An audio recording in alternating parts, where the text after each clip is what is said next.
State Champs Game Time Live is delivered by Hungry Howie's Pizza, celebrating 50 years of flavor. State Champs Game Time Live is also brought to you by Lawrence Technological University. Be curious, make magic. The future of education begins at ltu.edu. Alta Equipment, Michigan's #1 construction equipment provider, proudly representing the industry's top brands. Get the right equipment for your project every time with Alta Equipment. The Construction Association of Michigan, the voice of the construction industry in Michigan. U.S. Navy, transform your life and become part of something bigger. Learn more about naval careers at Navy.com. And the Michigan High School Athletic Association, promoting the value and values of educational athletics. Our Game Time Live journey takes us to the gorgeous facilities of Woodhaven High School and a Downriver Friday night rivalry matchup. Woodhaven welcomes in the red-hot Marauders of Gibraltar Carlson.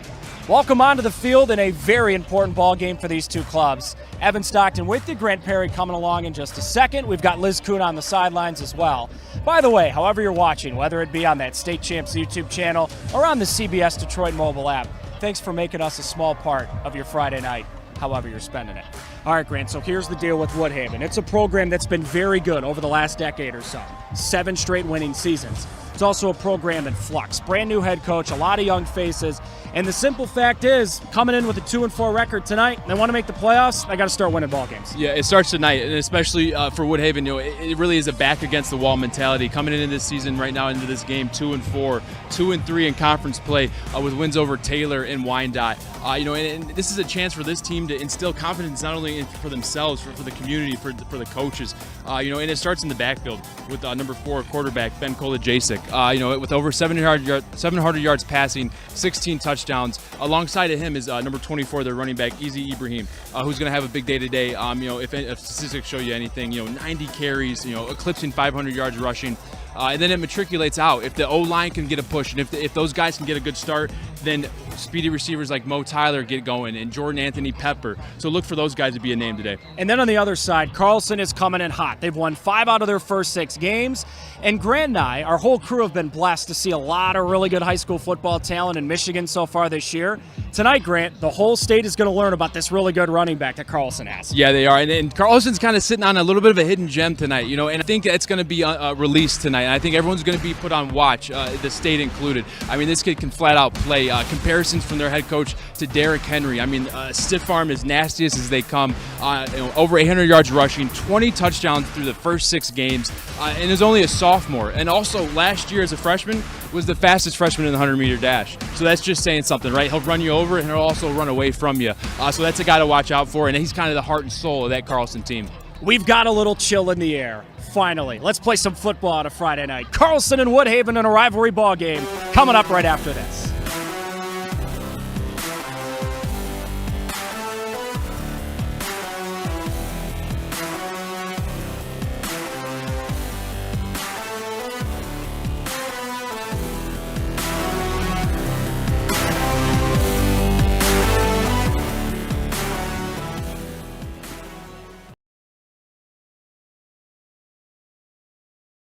You might not realize it, but tonight, you made a difference. Tonight, you ordered a little love, hope, and pizza. Because even though you just ordered a pizza for dinner, that one little purchase helps make a big difference. For every pizza purchased in the month of October, Hungry Howie's will make a donation to the National Breast Cancer Foundation, all on our way to raising $5 million. So this time, you didn't just order pizza. You ordered a little love, hope, and pizza. Hungry Howie's. From our very first breath, curiosity is why we question everything through barrages of whys and how comes. It now needs the tools to will its vision into existence. Tools that will forever allow curiosity to obscure the line between technology and magic. Be curious. Make magic. Lawrence Technological University. At Alto Equipment, we know when it comes to getting your job completed on budget and on schedule, uptime matters. Alto Equipment has partnered with the biggest names in construction, including Volvo, Leeboy, Sonnebogen, Avant, ASV, and more to provide the state of Michigan with industry-leading service and support. Alto Equipment services all makes and models, and their technicians are available 24 hours a day, 7 days a week. Do you have a big project? Alta Rents has you covered with the most diverse rental fleet in Michigan. Give them a call at 844-GO-TO-ALTA today. Looking for a score, a schedule, a story? MHSAA.com has you covered. Our newly redesigned website has everything you need to follow high school sports in Michigan. And it's optimized for mobile use. Fans can submit scores on a Friday night, check playoff pairings and game times, or read about the student athletes from your community. Your first stop is MHSAA.com. Connect with us online and get everything you need all in one place.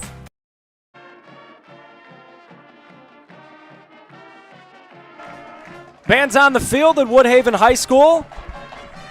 Getting set for football between Carlson and Woodhaven on a gorgeous Friday night. To get us further ready for this ball game, down to the field we go, and the third member of our crew, Liz Kuhn.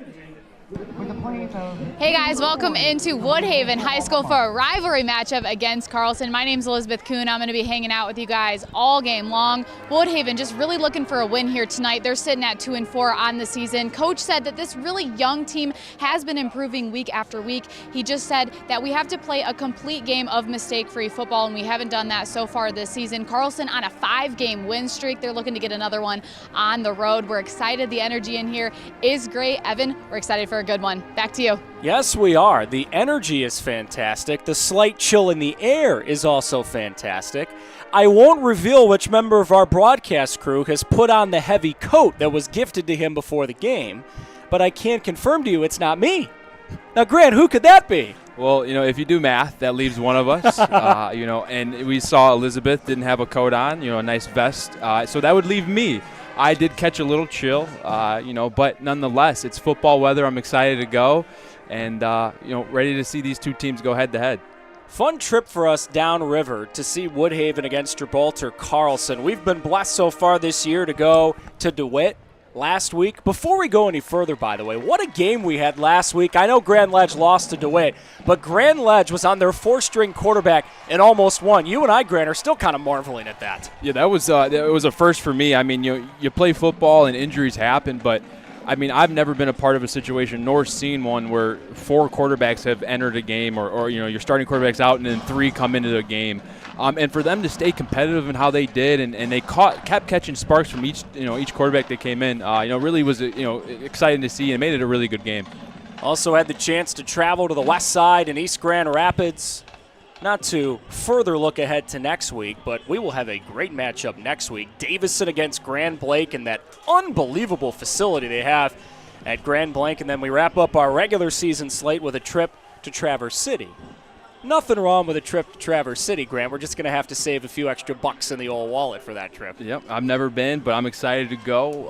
Heard some great things about Traverse City. Thinking about making a trip out of it. I got a little pup at home, and I'm going to take him up there and let him run around a little bit in Traverse City. As we turn our attention back toward today's ball game and this fun matchup between Woodhaven and Carlson, as Woodhaven taking the field. Let's go back at the last couple of times these two teams have played. In 2021, Carlson just dominated the second half and ended up running away from Woodhaven. Last time they played a game here at Woodhaven High, Carlson wins 28-14. Last year, Carlson, back in front of their home fans, taking care of business. 20-point win, 38-18, clinched a share of the Downriver League title for the 2nd consecutive season. Marauders now taking the field in the visiting white with the white helmets, led onto the field by their impressive head coach, Jason Gendron, who really was a joy to talk to, Grant, the other day, and he spoke a lot about, they tried to get him to take this job a couple of times. He finally took the job. He's happy he did, and now he stares down a challenge from a Woodhaven team, as we were just talking about.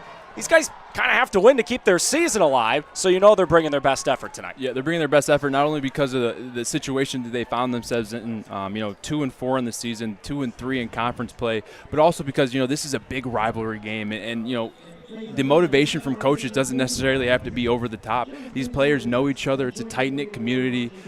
Parents know each other. So there's a little bit of pride on the line here tonight. And both of these teams are going to definitely bring their best game forward. Let's pause for our national anthem.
We're officially in October. We're officially 6 games into this high school football season. The appetizer portion of the season is done.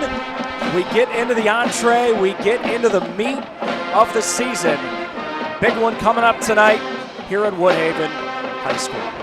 Evan Stockton, Grant Perry, Elizabeth Clune, glad you're joining us however we are today, whether it be on the State Champs YouTube channel, 760 WJR, also on the CBS Detroit mobile app. Thanks for making us a small part of your Friday nights. They still have to do the coin toss, by the way. Woodhaven in those familiar black jerseys with the purple numbers. And Gibraltar Carlson in the road whites. They look a lot like the Duke Blue Devils, which, by the way, is a pretty darn sharp look, I would say. Yeah, cutting on the film, that's one of the first things to stand out. Those uniforms, they look really good. And it does resemble Duke a lot. Duke's having a good season, so is Carlson. So there's some similarities in that aspect.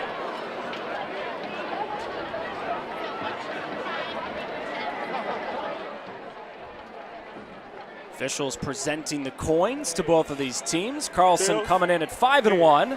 Woodhaven 2-4.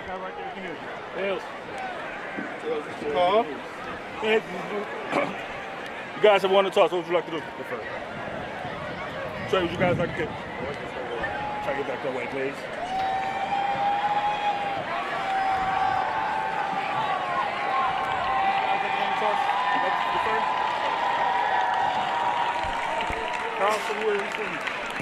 Shake hands one more time, guys. Good luck. So Woodhaven won the toss, and they elect to defer to the second half. Granted, it's a rarity these days in football where someone says, we want the ball. Usually it's always, we'll take it in the second half. Yeah, the typical thing is to defer, right? Let your defense go set the tempo. You see it a little bit, teams that, maybe have had a slow start the previous week, that, they want to come out and make a statement right away. Those are the teams that usually say, hey, let's get that ball first. Or, if it's a shootout, sometimes, teams will say, hey, let's get that first possession on offense. But, nonetheless, here, about to kick off for a great game and a big rivalry. Woodhaven's season has hit the brink over the last 5 weeks. After a win against Roosevelt from Wyandotte in week 1, they've dropped 4 out of their last 5. As for Carlson, they've won 5 out of their last 6. It's a confident bunch playing some darn good ball. They haven't lost since the season opener, fresh off a 28-23 win against Trenton last week. There's a lot of talented football programs across the state of Michigan. And tonight, Grant, with this big audience, with all these folks watching online, listening on the radio, whatever the case may be, not only does their running back, Isaiah Wright, gets a chance to show off, but so does this entire team, which is in the midst of a really good stretch of play for their program overall. Yeah, and they're trying to change the dynamic of their team and their aspirations. Coach Gendron, came into this season, setting high expectations. The minimum is, we have to win the conference, and then the next step that they want to take as a team and as a program is to win that district title that they haven't won yet in their school's history. So, they're setting the stones, they're setting the table, and they're playing well, and they have the opportunity to go and do those things. Nolan Smith to kick it deep. Off we go on a Friday night from Woodhaven High. This is through the hands of Jackson Zachary, and it will be a touchback. So, Carlson comes onto the field. Yes, we are going to see a lot of their running back, Isaiah Wright, but amongst that offense, Grant, who are a couple other faces that we have to focus on for the guys in white and blue? Yeah, just name that comes to mind, number 15, Jackson Zachary. He's I kind of relate him, to Kyle Juszczyk, the fullback for the 49ers. He's a Swiss Army knife. He's a lead blocker, at fullback, but he also lines up in the slot and catches passes really well. Another guy that they're going to count on tonight is their quarterback, Joe Krolik, a guy that they really feel good about. And he's developing well. Krolak, the junior, on the first play of the game, has to make something happen. What could have been a problem turns into something that ends up okay for Carlson. Nice little gain on first down. Yeah, nice gain. It could have been a bad play. Avoided a disaster here. But, that's you start games out, some things happen, right? Just not on the same page. They went in a wildcat set there with Jackson Zachary at the quarterback. Doesn't get many reps at quarterback, so maybe that had something to do with it. But they were looking for the jet sweep there and just missed it. Now they bring in Krolak with Wright behind him. First give of the game to the running back who they love. Not a whole heck of a lot. He does get across the 25 to the 27, and third down on the way. And then, when Woodhaven, when they take the field here defensively, you got them in a third down and 3. You got them pushed back in their own territory. This is the plays. These are the plays that are going to matter here throughout the game, right? Getting a push on the D line here and really trying to, keep Carlson behind the chains.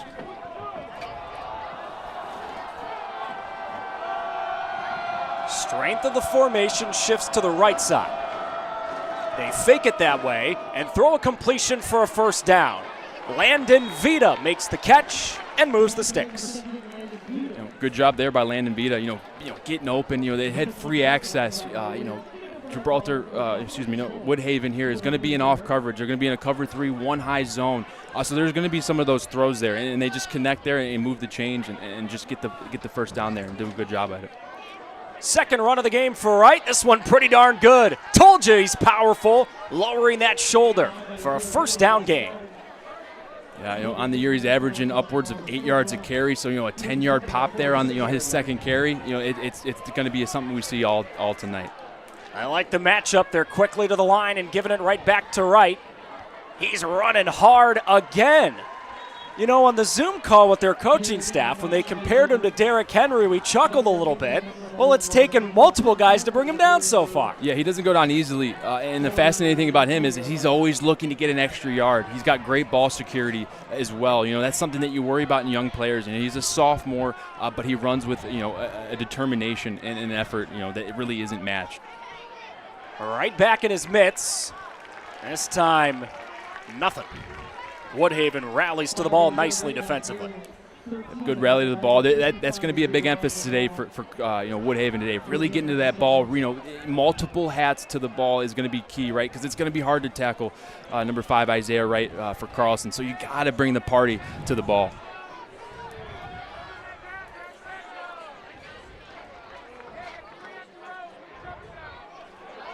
Krolak yells out the instructions to the O-line and gives to one of the up men. Once again, tough sledding against that D-line. That was Evan Yount, the up man on the carry, the senior wearing 24. And now Carlson facing a third down and longer here. Mm-hmm. And Woodhaven, they run a 3-5-3. They got 5 linebackers. That gives them a real balanced, attack there on defense. But they also walk those linebackers on the line of scrimmage to make a 5 down front, which makes it hard to run. And hence why they only picked up a couple yards there for Carlson. Play action on third down, a quick throw that's dropped. Drew Sikora had it go through his hands. 4th down. Just running a little flood pattern to the to the field there. Just putting everything to the field. You got a low concept. You got a guy that's a couple yards behind him, and Drew Sikora, the guy that dropped the ball there, 42. Then you had a deep threat. It's a levels concept. So the quarterback reads flat to out to go route. And that way he threw a good ball, and it looks like they're going to go for it here on 4th and about 8. Kind of a no man's land. Let's see if Krolak throws. He's dropping back to do so. Given the time, over the middle, incomplete. Into traffic, trying to find Vita again, and Woodhaven gets the stop. And really good coverage here. I mean, they're in a 3-deep zone, right? One guy's going to be in the middle. That's going to be Jace Davis, their free safety. And then, Joe Krolak just throws a little bit of a jump ball. Landon Vita does have the height advantage, but when you get a one-high look, the post route right to the middle of the field isn't the best option. But nonetheless, they're a huge stop for Woodhaven. Really is going to give them some confidence here. But really good pass break up there by the free safety, number 3, Jace Davis. So now the Woodhaven offense onto the field, led by their quarterback who's getting better every week, Ben Kolajacek. In a second, we'll show you the lineup and show you how he spells his name. First play of the game, he's throwing, and it's incomplete. Tried to find Jaden Pepper Anthony over the middle. Mm-hmm. And they brought a little bit of pressure there. They just ran a little blitz there with the Will linebacker, Tegan Nagy, He was a really good ball player for them. Carlson preaches, fast athletic play at the linebacker position. They run a 4-2-5, which essentially it turns into a 4-3. That nickel defender can be interchanged with a DB type body or a linebacker body, depending on the personnel that comes in for offense. But they get some pressure there and make it a hard throw. Kolajacek keeping and losing the football. I think he got back on top of it. 3rd down long coming up. Yep, and they're just going to run a little jet sweep. You're going to see this a lot today with number 2, Mo Tyler. He's a shifty, speedy guy, but they do a little bit of a variation, right? It's a jet sweep read, right? The quarterback has the option to pull it. He does. It makes the right decision. If that DN runs up the field, you're taught to keep it and get north and south. Ben Kolajacek does that, but you got to hold on to the ball, especially in these big rivalry games. That's going to be the difference today. Good run there, but you've got to work on protecting that football. 3rd down 10. Kolajacek had trouble with the snap. He somehow got it away. They are short of the 1st down. They got darn close, though. Sadiku made the contested catch, and now an early decision for Woodhaven. And really good catch there. A contested throw, too. Number 34, Kenny McCurdy, came in there like a fast car, man. He just flew through the line of scrimmage and made a really hard throw. They'll go for it. 4th down short. They didn't get it. Kenny McCurdy all over it again.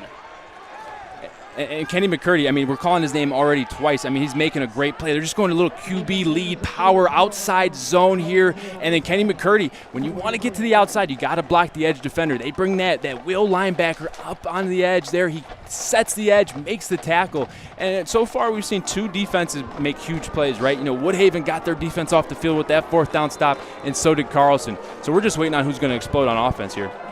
And now the flip side to that decision, Woodhaven doesn't give it, and now you're giving Carlson's offense the football in your own territory. Krolak had trouble with the snap. We told you there's a bit of a chill in the air tonight. This is the chilliest ball game of the year for both these teams, and maybe those hands aren't as warm. Here's your starting offense for Carlson. You've already heard about the running back, Isaiah Wright, a lot. Keep an eye on Jackson Zachary, number 15, and Landon Vita, who they targeted a couple of times on the first drive. I say that number 17, Vita, can go up and get anything. 2nd down, Krolak dropping back and floating. Deep downfield, incomplete. He wanted Isaiah Wright. And that's really good coverage there. They're, like we said, they're in the 3-deep zone. They run a little inside fade, right? Just a seam route by the number 2 receiver. That receiver was number 5, one of their best players, Isaiah Wright. Quarterback puts a fantastic ball on him. A contested catch, a hard one at that.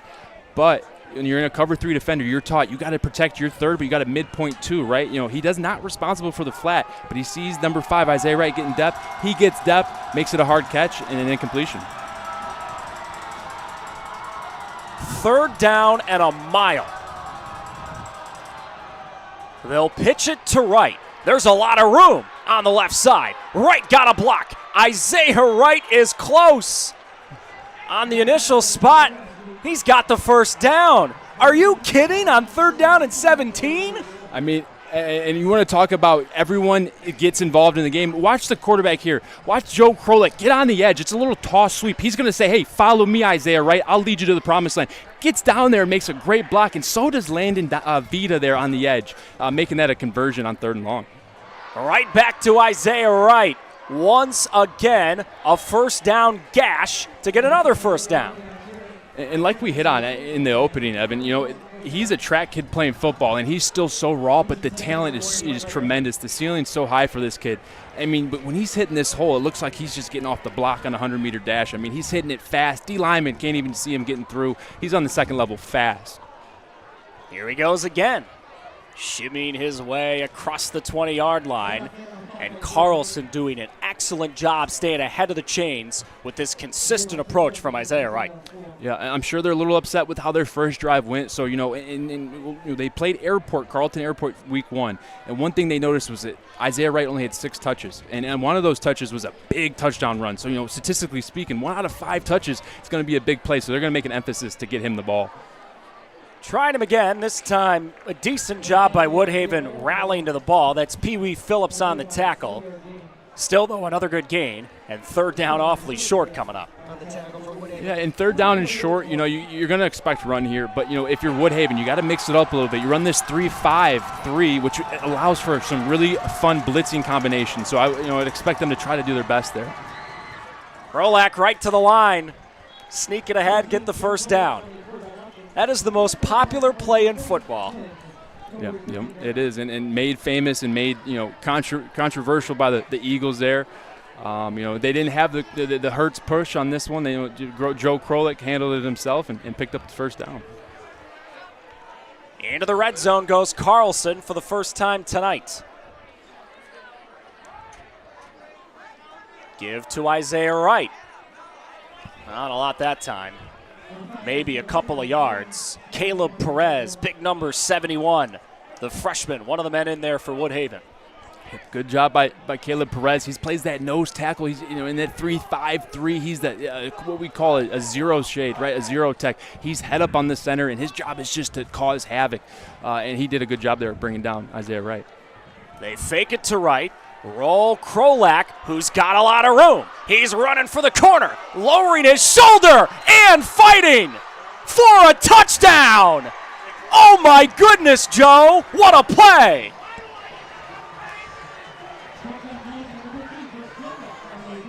And they just run a little sprint pass here. They're going to bring all that bunch receivers. They're just going to sprint to the opposite side of the field. And Joe Krolik's got the option to throw it, but he sees the lane there. He sees the available yardage, and he just takes it himself. And he's met there by Jace Davis, the safety. Jace Davis tries to give him his breast, Brian Dawkins, but doesn't wrap up, right?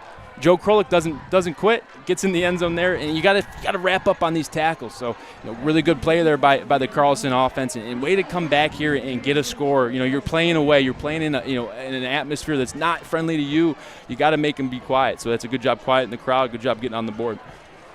That man deserves some water. Hungry Howie's a great partner of the State Champs Network's Mr. Football and Anvil Awards. Tonight, order a little love, hope, and pizza. Help make a difference when ordering Hungry Howie's, and their goal of donating $5 million to the National Breast Cancer Foundation. Order your pizza at hungryhowies.com. When we get ready for these games, we hop on Zoom calls with the coaches, and Grant loves to ask all the X's and O's questions, and he asked the Gibraltar Carlson coaching staff about that quarterback you just saw running for a touchdown, Joe Krolak. And they said, he just gets the job done.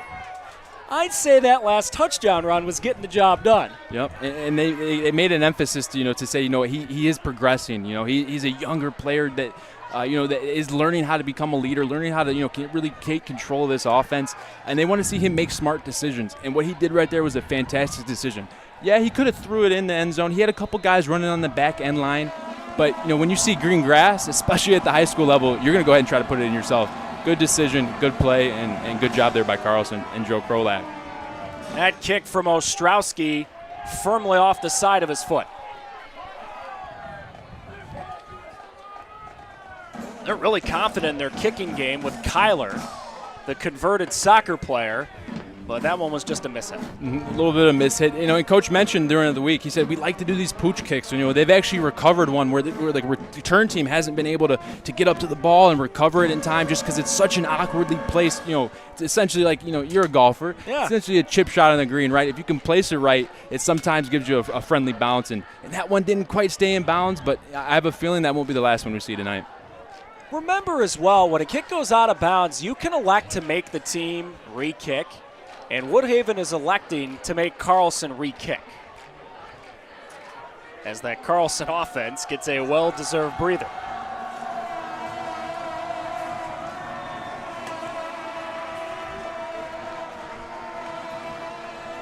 Well, take one on the kickoff didn't go so well for Carlson. Let's see if take two goes well for Kyler Ostrowski.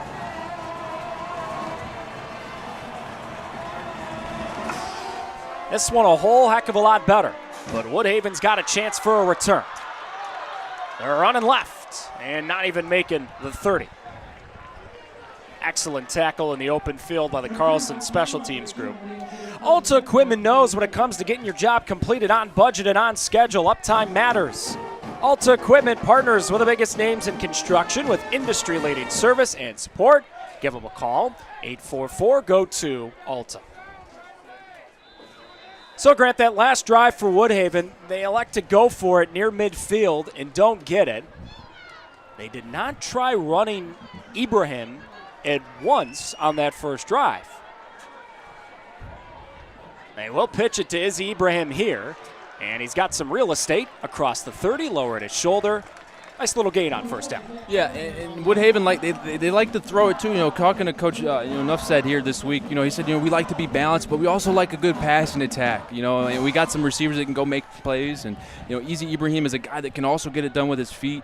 I expect him to go to him a little bit more, just to stay ahead of the change and just keep the drives alive for Woodhaven.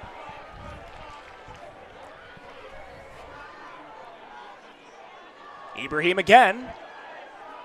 Up to the 35 he goes. They'll give him the 36. Third down short coming up. Third down and short. You're backed up in your own area. You got to figure out what's comfortable for you, what's working. They like to get some quick game going. I wouldn't be surprised if they maybe try to throw in a screen pass here or try to get that jet sweep action going. Something just that they haven't done yet that gets them some good yardage.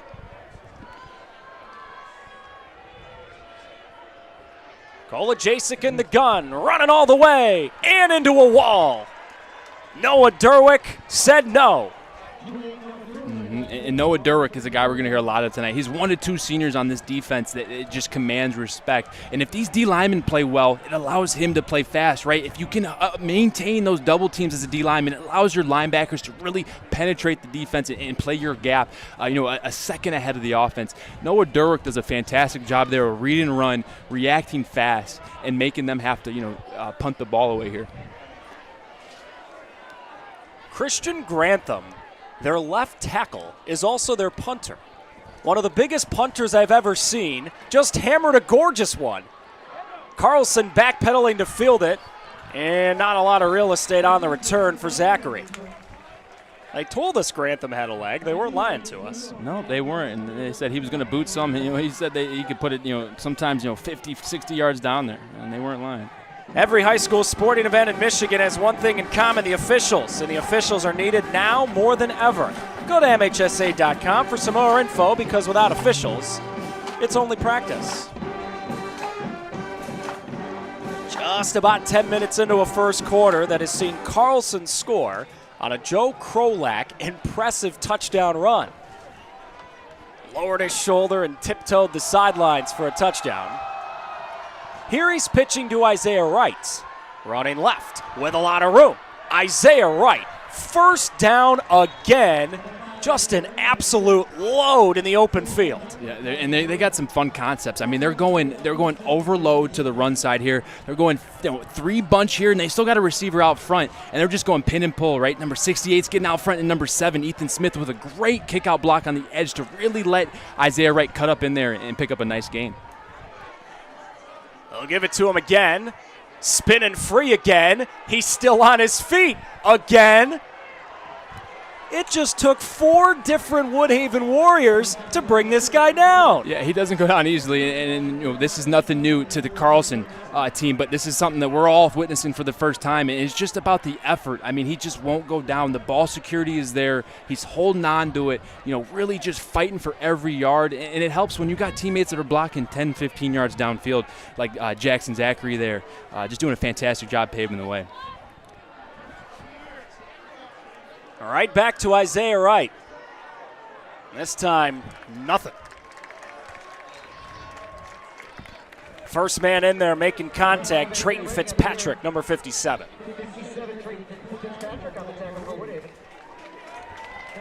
They told us coming into this ball game that Isaiah Wright gets better as the game goes along. I'd love to see what that looks like because the first quarter's been pretty good. Krolak throwing. A shot to the end zone. That's a touchdown. Landon Vita goes up and gets it for 6. Hey, they're just going to go old classic 7-man pro here with 2 receivers running go routes. Hey, and pick your best matchup. Throws it to the field. Joe Kralik, that is, does a fantastic job throwing a nice high ball to the outside pylon. Number 6, Nick Haggard gets a little bit lost in the coverage, right? It's a 3-deep zone. He's got his third field all the way down until 8 Mile, for sake there. And he just does a fantastic job of catching the ball, locating it. And then Nick Haggard there, he's just got to play the man and the space, right? You have to get eyes back, put your hand on his hip, and stay in phase. Gets lost in the sun there a little bit and just isn't there to make the play on the ball. Really good play and a good switch up there by Carlson. Touchdown number 5 this year for Vita, and Carlson is rolling. The Get To Foundation Speaker Series invites you to hear John Gordon's powerful message of how a Get To attitude can radically change your life. John has inspired millions on the Today Show, CNN, Fox, CNBC, and through his 28 books, including the timeless classic, The Energy Bus. I've read it, so should you. The event will be at the Lawrence Technological University on Tuesday, October 17th, 11:30 in the morning. For more information, visit the website on the flyer you just saw. Now, if you're Woodhaven here, if you've done your scouting report, right, you look at, Carlson's schedule, you say, okay, what game did they have trouble in? Well, they did lose their first game. So what did Carlton Airport do well? What they did well to eliminate the threat of Isaiah Wright was to keep him off the field. Their offense had the time of possession battle won by a tremendous amount of time. So if you're Woodhaven, you got to go to the playbook. You got to huddle the guys up and find a way to stay on this field for a decent amount of time. Ostrowski pops one up into open turf, and Carlson falls on the football. Oh, that was gorgeously executed, and Ethan Smith fell on the football. And this is all part of what they do here. They have this kicker that just does fantastic jobs of just pooch kicking this thing to the green grass where no one's at. And when you're up back that you just see the ball coming and you don't have guys in the area, you kind of panic. That's what Woodhaven did there, and they just sent the platoon down. The kickoff team went and just made great contact with the receive team, and essentially it was a little bit of a longer onside kick. Like we said, that wasn't going to be the last time we saw them try that. They kicked it out of bounds and they came right back to it. Just shows how much trust they have in their kicker. That Carlson offense right back on the field. They left the field maybe a minute and a half ago. What do they got for us here? Krolak rolling, tucking, and running. First down and more. Inside the 15 he goes. Nothing's going wrong for the Marauders. And they're just doing, they're just kind of, taking advantage of what's given, right? They just went spread look there. If they emptied everybody out, they kind of send Isaiah Wright on a deep post, from the slot. Everyone's kind of attached to him. They're looking for Landon Vita, trying to figure out where their playmakers are at, and they kind of forget, hey, we got to contain the quarterback. And that is one weakness with that 5-3, right? You kind of lose a little bit of contain when you got 3 guys rushing, and especially if they don't really, contain that pocket. He's going to have some yardage to run today. 1 quarter of football down, and Carlson on the move again. 14-0 Marauders, and they're in the red zone when you come on back for the start of the second quarter.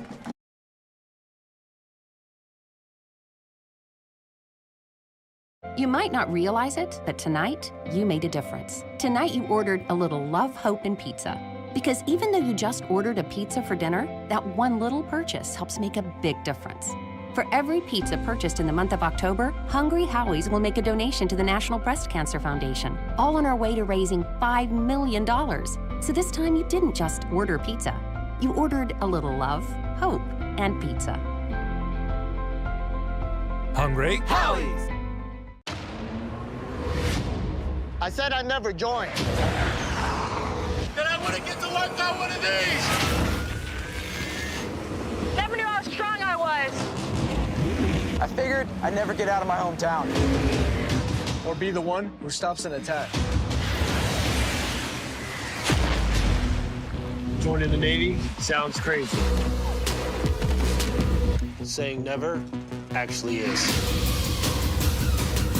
At Alto Equipment, we know when it comes to getting your job completed on budget and on schedule, uptime matters. Alto Equipment has partnered with the biggest names in construction, including Volvo, Leeboy, Bogan, Avant, ASV, and more to provide the state of Michigan with industry-leading service and support. Alto Equipment services all makes and models, and their technicians are available 24 hours a day, 7 days a week. Do you have a big project? Alta Rents has you covered with the most diverse rental fleet in Michigan. Give them a call at 844-GO-TO-ALTA today.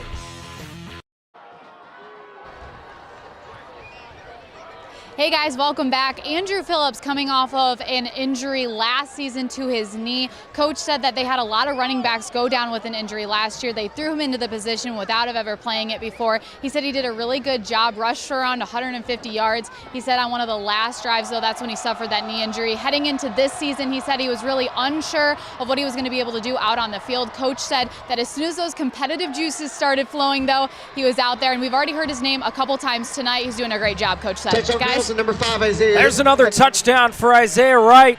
Into the end zone he goes. His first tonight, his 21st of the season. And they just go do a little one-back, two-back power here. They get the kick out on the edge, and then number 24, Evan Yount, just with the great block downfield, the touchdown block. That's the thing. You never know when your block's going to be the one that, springs your running back for free for 6, and he does a fantastic job there. And kind of surprising that it was 14-0, and Wright hadn't scored yet. Yep. He gets on the board there, and I got a feeling that won't be his last big play. And I got a feeling there's a few folks who are looking at this score and going, all right, if we weren't taking Carlson seriously before, we got to take him seriously now. I mean, this is a team, Grant, that is scoring 40 points per game, a team that has remarkably only turned the ball over 3 times all year. You see what they have on their running back Wright. You see what they have on their quarterback Krolak and some pretty good athletes on the outside. It's the type of score that makes you take notice. Yeah, absolutely. They're putting the state on notice, and they're saying, hey, you know what? We haven't had that district title yet, but that's their goal, right? They want to win this game tonight. But they also are a week-to-week team, right? Each week they take just as important as the last, and you can tell that they take pride in what they do. I mean, it's a team of young guys, but like you said, 3 turnovers on the year. I mean, that's quite an impressive statistic. And these guys are just really out here playing hard, and behind their coach. I mean, talking to their coach, Coach Gendron, it'd be hard not to play hard for that guy. I mean, he just exudes energy. He just comes from an old school background where they like to run the football. So that fits right in the wheelhouse with those fullbacks and Isaiah Wright. So they're doing the right things at Carlson, and they're getting off to a great start here tonight. Ostrowski just had a pop-up onside kick. This one a deep shot to the 5. Woodhaven for a look and for a little life on the return. Not going to happen. Wrap-up tackle for Carlson at the 20-yard line. Evan Yount is all over the place, making blocks and making tackles. Are you considering the U.S. Navy as enlisted or as an officer? Learn about the American Navy and your career opportunities within the U.S. Armed Forces. Contact the local U.S. Navy recruiting office at 734-679-1998. Grant, if you're Woodhaven right now, what are you thinking about? You gotta try to block out the score, right? You got to take it quarter by quarter. You got to march down the field. You got to end with a kick, right? I mean, you don't want to punt, but you want to try to get at least a field goal or at least an extra point after a touchdown. So you got to get down and put something on the board here. Kolajasic caught the snap with one hand and found an open man. What an impressive play by Ben Kolajasic, and he found an open man for a first down. That's Mo Tyler.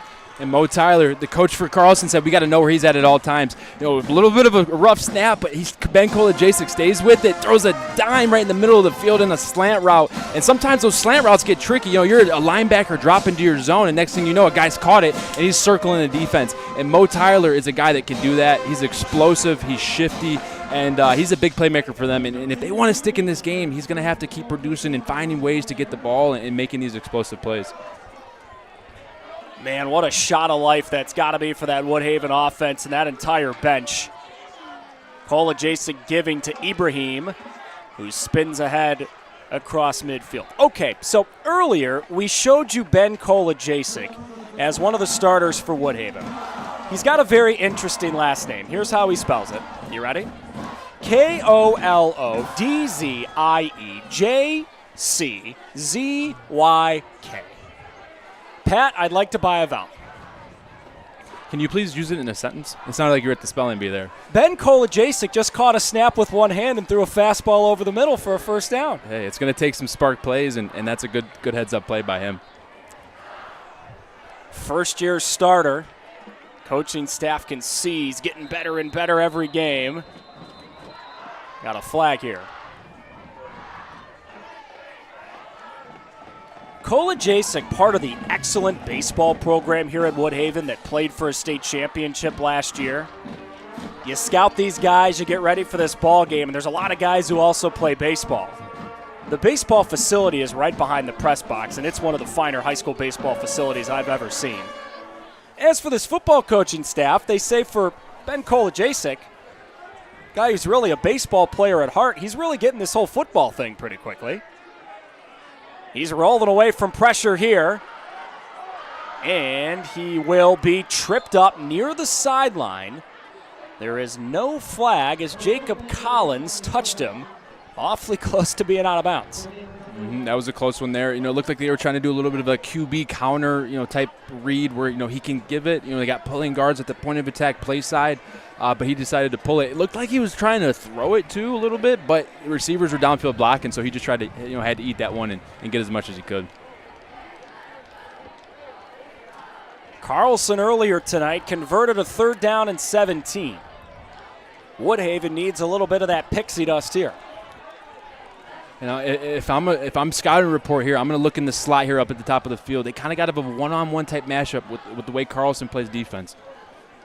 They'll pitch it right, and Ibrahim is going nowhere. Kenny McCurdy, again, he is just reading the Woodhaven backfield like a book. Yeah, and they're just going to go a little bit of speed option here, right? You got to the D end or the outside element here is the guy that you're pitching off of. They have 2 guys at the point of attack, so he has to pitch it early. Hayden Higgins with a big hit on the QB number 54, and then Kenny McCurdy with the cleanup on the running back there. And Kenny McCurdy calling his name about 3-4 times already. I mean, the kid is a ball hawk. And he just finds a way to get involved. And he's going to be a difference maker here for this team going forward.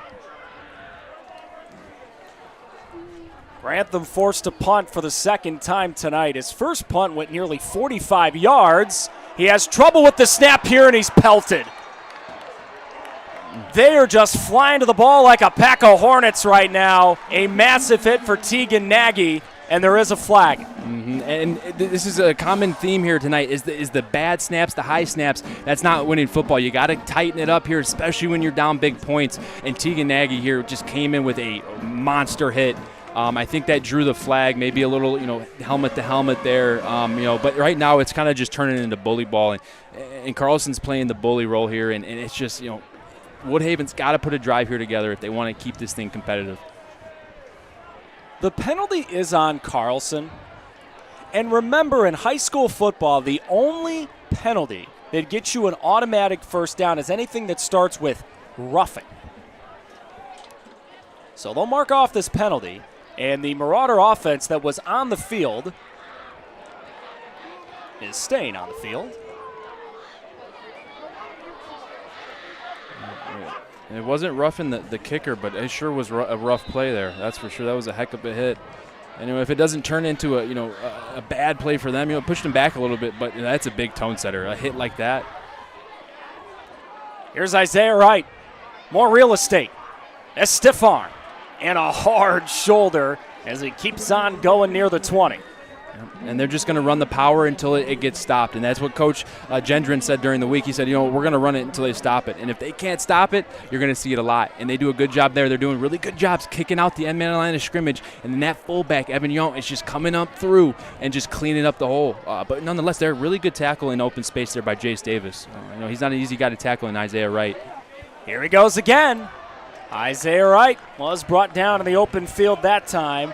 But another solid gain on a first down. Ibrahim had to make the tackle. Yeah, Ibrahim went low, wrapped him up. A good open field tackle, but not before he picked up a first down and a good chunk of yards there.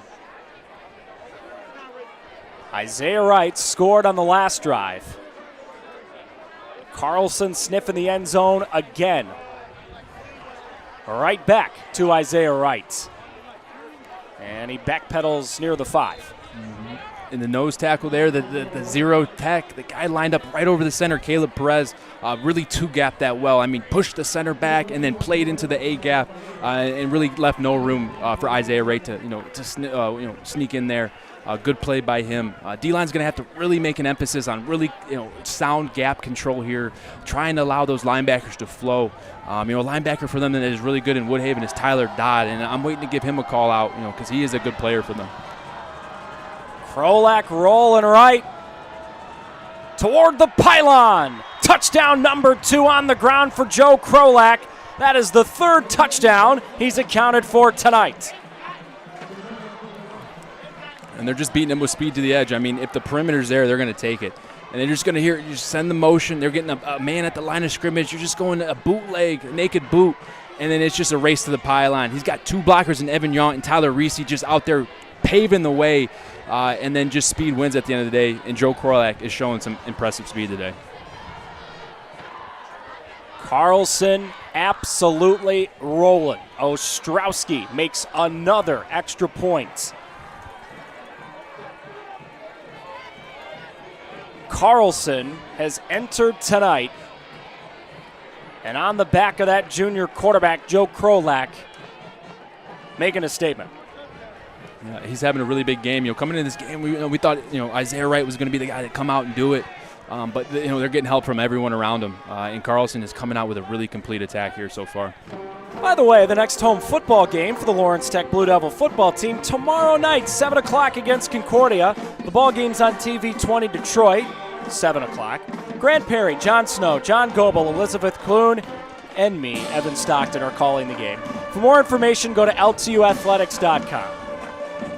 Grant, if people weren't really sick of us calling football games, they'll be very sick by this time tomorrow. Yep, if you're tuning in and if you plan on tuning in to the Lawrence Tech game, I hope you like the sound of our voices because you'll hear us again tomorrow. Looking forward to it, though. That should be a fun one. Excited to get out there in Southfield and see Lawrence Tech take on Concordia. Yeah, that's a very talented Concordia program. And LTU's coaching staff admitted to us when we talked to them the other day, with the rise of Concordia's program over the last few years, it gives them a lot of hope that Lawrence Tech can get there in the not-too-distant future. Yeah, and Coach Avant said that it kind of was the blueprint. They're kind of setting the stage for what these up-and-coming programs at the NAIA level, can really achieve. And with a win last week over Wayne State, just really huge for their program. Another kick out of bounds for Ostrowski. Let's go look back at the 2009 D2 pre-district between Carlson and Woodhaven. High-scoring affair, kind of like a Madden game. It would end up being a Woodhaven 47-32 win. A lot of plays like that. A lot of open guys, a lot of running free for touchdowns. Woodhaven ends up winning the ball game 47-32, but Warriors end up losing to Southgate Anderson the following week in the district final. Some great football being played in the Downriver area over the years. And tonight it is all Carlson. Ibrahim slipped through a couple of initial tackles. Tackled at the 39 after a gain of 4. Ibrahim, he's running hard too, man. We're giving a lot of praise here to Carlson. Obviously they're up 28-0. But Ibrahim, his legs are churning. He's trying to get every yard he can. And he's a good player in his own right. With 3 games over 100 yards rushing this season so far, and just a guy that they're going to lean on here this year, the next year, and then his senior year. He's only a sophomore.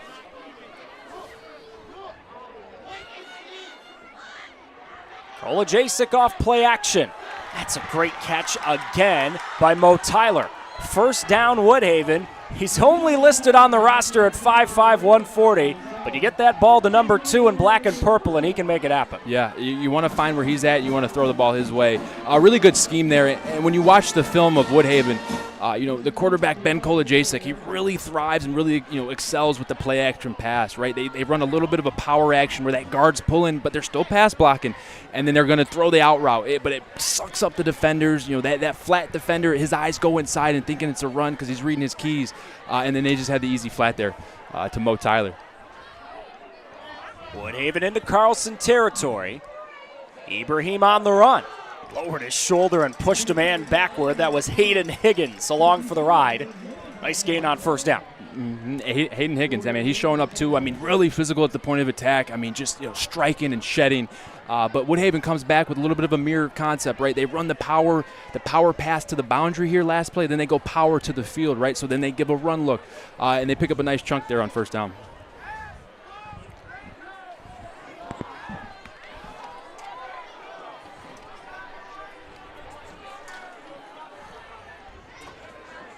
Ibrahim again, not making the line of scrimmage this time. A tag team making the tackle. J.J. Terrace, number 12, in that neck roll, helping to make the tackle. J.J. Terrace, is a guy that they just trust up on that D-line. A little bit of a smaller body, but when you put a smaller body on the D-line, it gives you some advantages, right? Like speed through the gaps, right? The O-linemen have to react fast, and sometimes they get off cue and they step with the wrong foot. He's causing havoc, which allows then his partner to come in and clean it up as well, Noah Derrick, who is just a guy that is flying around the ball, fast and furious type of linebacker for them. Third down, Kolajczyk, quick throw. It's that guy again, Tyler, but once again, open field tackle made. This time it's Jackson Zachary stopping Tyler short of the first down. Mm-hmm. And they're running good pass concepts. They're understanding what Carlson's giving you, right? They're giving you a low safety look. It's too high. It's going to be a cover 4, right? It essentially looks like man coverage, but they're going to read 1 and 2, right? If 1 goes in, the safety's going to take him. If 2 goes out, the cornerback will back up and take him. Right there, they send the number 1 receiver, the guy closest to the sideline, on a go route, which then the flat defender is out leveraged from the out route. Number 2 runs the out route, Mo Tyler, and then it's open there all day. That's the thing that they're going to come back to, right? Because that flat is a little bit of a area where it's hard to cover in that cover 4 type of defense. Well, they snap the ball and the entire O-line didn't move yet. That's a penalty.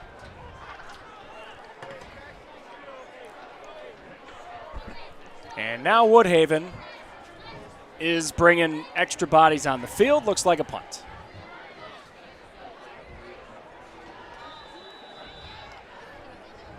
One of those nights where if you're the Woodhaven players or the Woodhaven coaching staff, you have to be sitting there and thinking, whatever can go wrong is going wrong. This time Grantham booms a high hanging punt, arcing in the night sky and out of play into the student section for Carlson. And the Marauders are about to get the ball back. The Construction Association of Michigan provides a vast resource array of services, information, and training to our diverse membership within Michigan's construction industry. Go to buildwithcam.com for more information. Grant, I'm not often a betting man, but if I was, I'd bet that Isaiah Wright, number 5, is going to touch the ball a couple more times on this drive. You know what, Evan? And that's a bet I would not make with you because I'm going to take your side on that one. You know what? We might have been wrong here. It might go to someone else because it looks like they're going to be an empty set. Oh, they're going to motion him for a little jet sweep, it looks like. Krolak's going to keep it. Don't gamble, kids. A lot of room on the outside, and then he's tackled in the open field. Job well done. Streaking to the football to make the tackle. That's Jace Davis. Jace Davis, he's flying around making the open field tackles. Asked Coach Mifsud this week, who's a really good open field tackler for you? And he said Jace Davis, and he wasn't lying. But on that last play, it looks like there was a little bit of miscommunication with the snap. I think it was going to go to Isaiah Wright, as it did just right there. But for a small gain nonetheless. Good job setting the edge, making the tackle. It's one of the guys who's also a two-way player. Adrian Sadiku makes the tackle. Third down short coming. Adrian Sadiku, another good name for them, a two-way player, plays some tight end, plays some outside linebacker, sets the edge well, sitting at about 28 tackles on the season, so make it 29. Isaiah Wright, first down. Stiff arm to get a little more. And then he's lassoed down from behind. Nick Hargett does all he can to bring that excellent running back in blue and white down. And they're just running the power. They get the inside guy. The fullback is one-on-one with the first thing he sees. And that's where a little bit of experience is going to kick in for him throughout the years for Isaiah Wright, right? He could have let that thing, set up a little bit better. And then if he would have came inside the block, read it a little bit better, he would have got a few more yards there as it kind of spread like the Red Sea. But he bounced it, and that's what you see with younger backs that just want to run to green space. Krolak keeps, evades a couple, keeps moving, and turns it into an impressive gain of a couple of yards. Nick Henson with the tackle there, number 8. I mean, he's another good player for them. One of their more trusted coverage guys, a guy that they'll put on an island. He plays that left side of the field for them. A really good ball player, and he does show up on film making tackles in the run game. He got outside Adrian Sadiku, who's the edge setter, but when you got someone that gets outside, you got to rely on your teammates, and right there, Nick Henson comes up big for him. Give to Wright. Room left side. Isaiah Wright first down and more. And he's escorted out of bounds. Isaiah Wright, tough to bring down. And if you don't like power football, if you don't like watching those pulling tackles and pulling guards coming around, then I would advise you not to watch this game because you're going to see a lot of it. And they're doing it really well. And they're just getting the yardage that they're required and demanding right now. Kind of running whatever they want, if you will. They got really good guys just leading the attack. Linemen are getting on the ends, and those lead blockers, are getting on the second level. Isaiah Wright again. That is a very large human bowling ball bouncing off of bodies and moving the sticks again for Carlson. I mean, coming into the year averaging 8.5 yards a carry, about 136 yards per game. I mean, he's just on par for another Friday afternoon, if you will. Under 2 minutes to go in a first half. If you're the Carlson coaching staff, this is one of those deals where you go in the locker room and what do you yell at the boys for? It's tough to find fault here. Yeah, I mean, you just got to preach, hey, stay level-headed, right? This is a rivalry game. We don't take our foot off the gas. We haven't always been in this position, right? Woodhaven has generally been the team that has dominated. Carlson has won the last 2, looking to make it 3 today.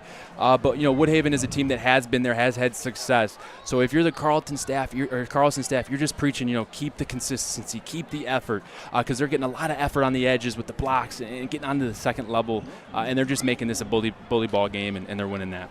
Coming up at halftime, Grant and our producer John Kidd made the trip to the southwest side of the state to Constantine High School as they celebrate 100 years as a football program. We also have a change in our Mr. Football Top 10, and Alan True from 24/7 Sports is stopping by for the latest recruiting news. Stay right here on Game Time Live.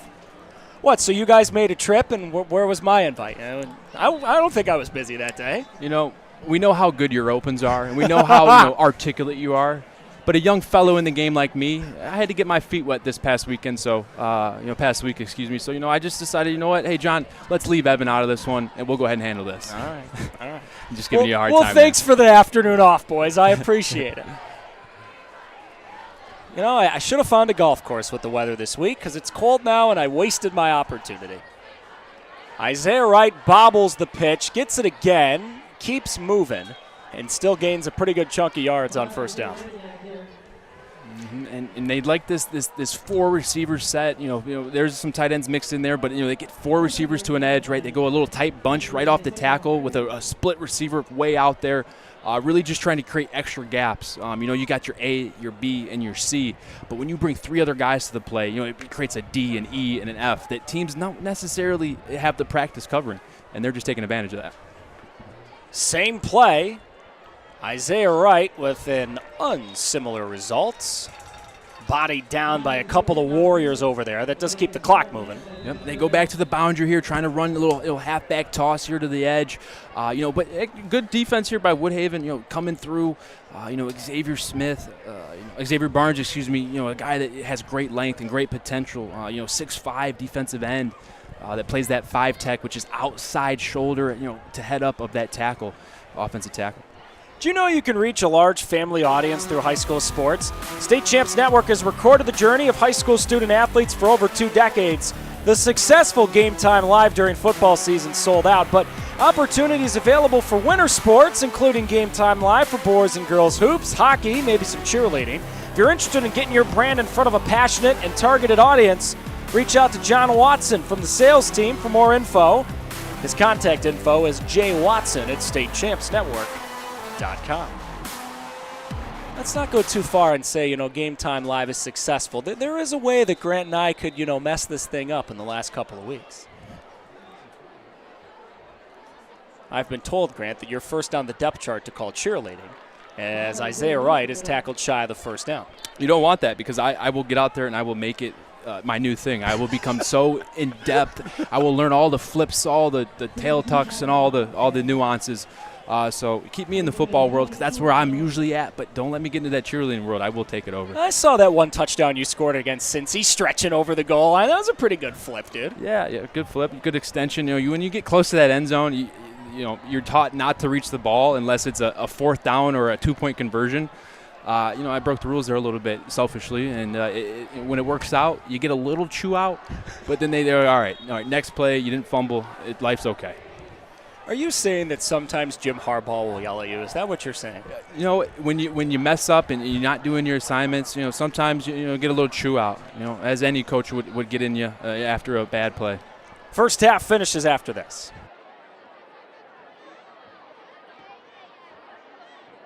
Welcome, State Champs Women. Is it your dream to play your favorite sport in college? State Champs Women is dedicated to providing females the equal coverage they deserve while bringing awareness to the gaps in the recruiting process for women. We want you to build a recruiting profile with us. In 3 easy steps, you can be on your way to finding your dream school and lifelong teammates and friends. Connecting futures, unlocking potential. We are State Champs. Field goal up and field goal good for Kyler Ostrowski. That's the 3rd field goal he's made this year. They're really comfortable with him. Made a 37-yarder earlier this year, and this one, pretty darn good looking right leg swing here. Up and good for Carlson. Just bouncing off that as well. Excellent initiative for State Champs Women. And it's been so impressive to see the growth of women's sports at the high school level, the collegiate level, the professional level over the last decade. Grant, it's so refreshing to learn that some of the highest rated broadcasts on places like Big Ten Network are women's basketball with Caitlin Clark, who, if you've never watched her play for Iowa, I don't know what you're doing. You need to go watch her. She's incredible. Mm-hmm. And then if you've never watched volleyball, specifically Big Ten volleyball, I'll never forget, I did a volleyball game a couple of years ago at the Big Ten level, and I remember leaving going, how are they this good at this sport? It's remarkable. Yeah, I had the chance to see Caitlin Clark. That was, shooting half-court shots like it's free throws.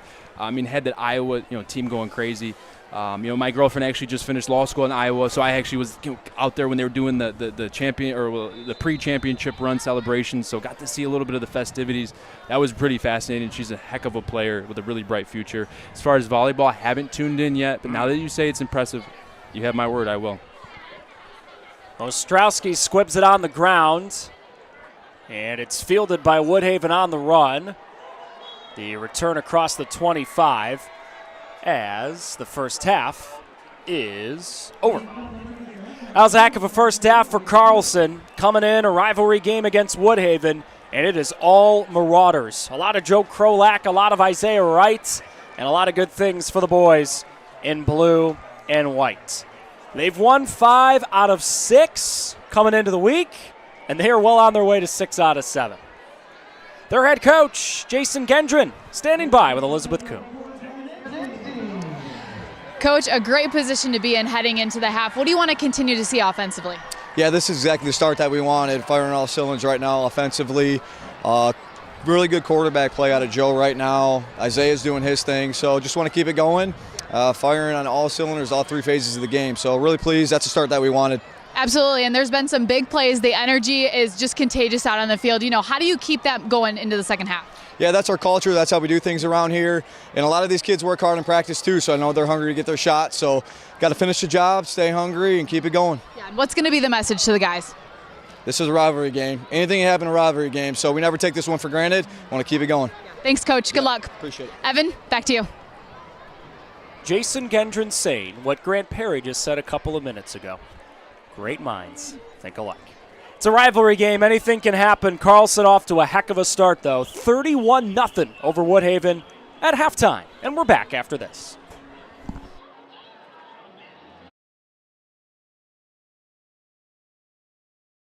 Welcome, State Champs Women.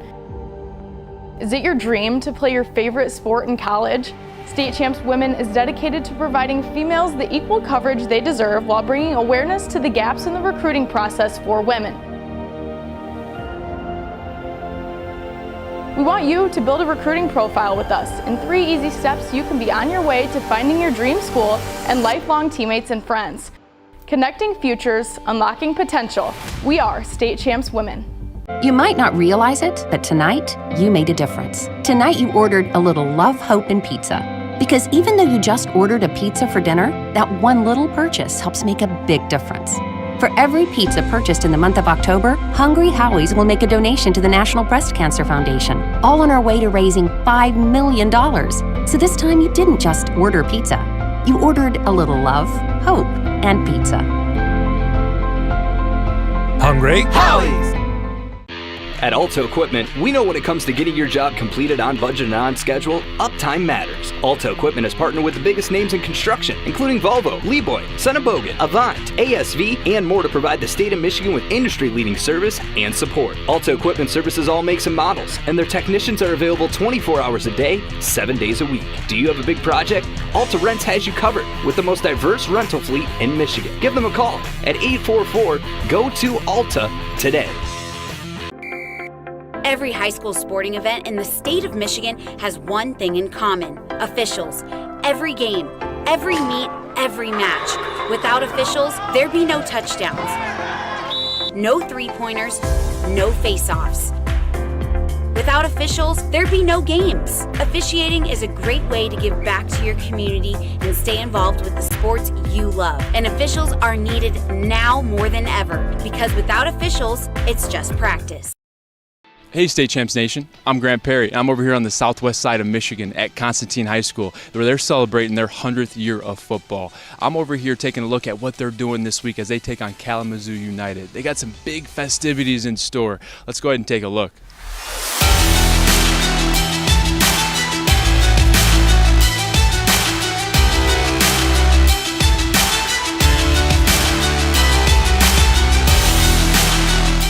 Coach, 100th year of Constantine football. Tell me a little bit about what football, what it matters to this program and what it does to the players and the community. It's been a huge community asset. We have people in community that just they live for Constantine football. It's been a great experience for me for the last 32 years being part of that. We always say here that you need 3 things to be successful at football. You need great players, you need great coaches, and you need great parents.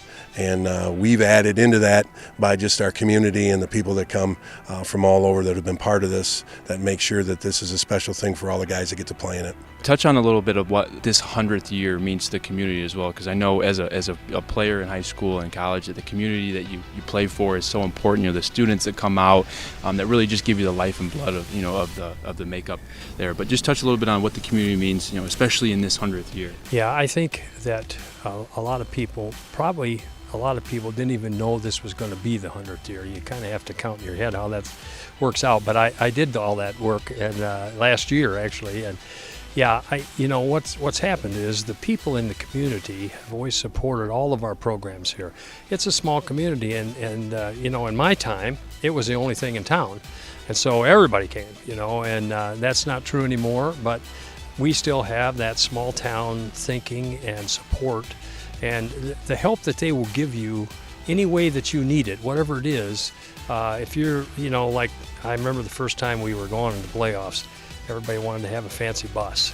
And we'd always rode in a yellow bus, and, well, just the word went out and we've got a fancy bus to go on, Those are the kind of things. It's not that we're wealthy, that's for sure. And we're average, I'd say, as far as money goes. But we have people that care about what's going on at the school. What are some of the best moments that you've been around, if you name one or two, that you've witnessed or been a part of here at Constantine? Some of the greatest things I've seen. I think our semifinal game against Monroe St. Mary's up at Marshall. We call it the Miracle of Marshall. It was 1 second on the clock. We threw a 31-yard touchdown pass and tied it up and kicked the extra point, and we're going on to the Silverdome. And that was like, wow. I mean, that stunned everybody, But it was a great football game. That's the way it ended, Jim Shedd digs free, and he's gone.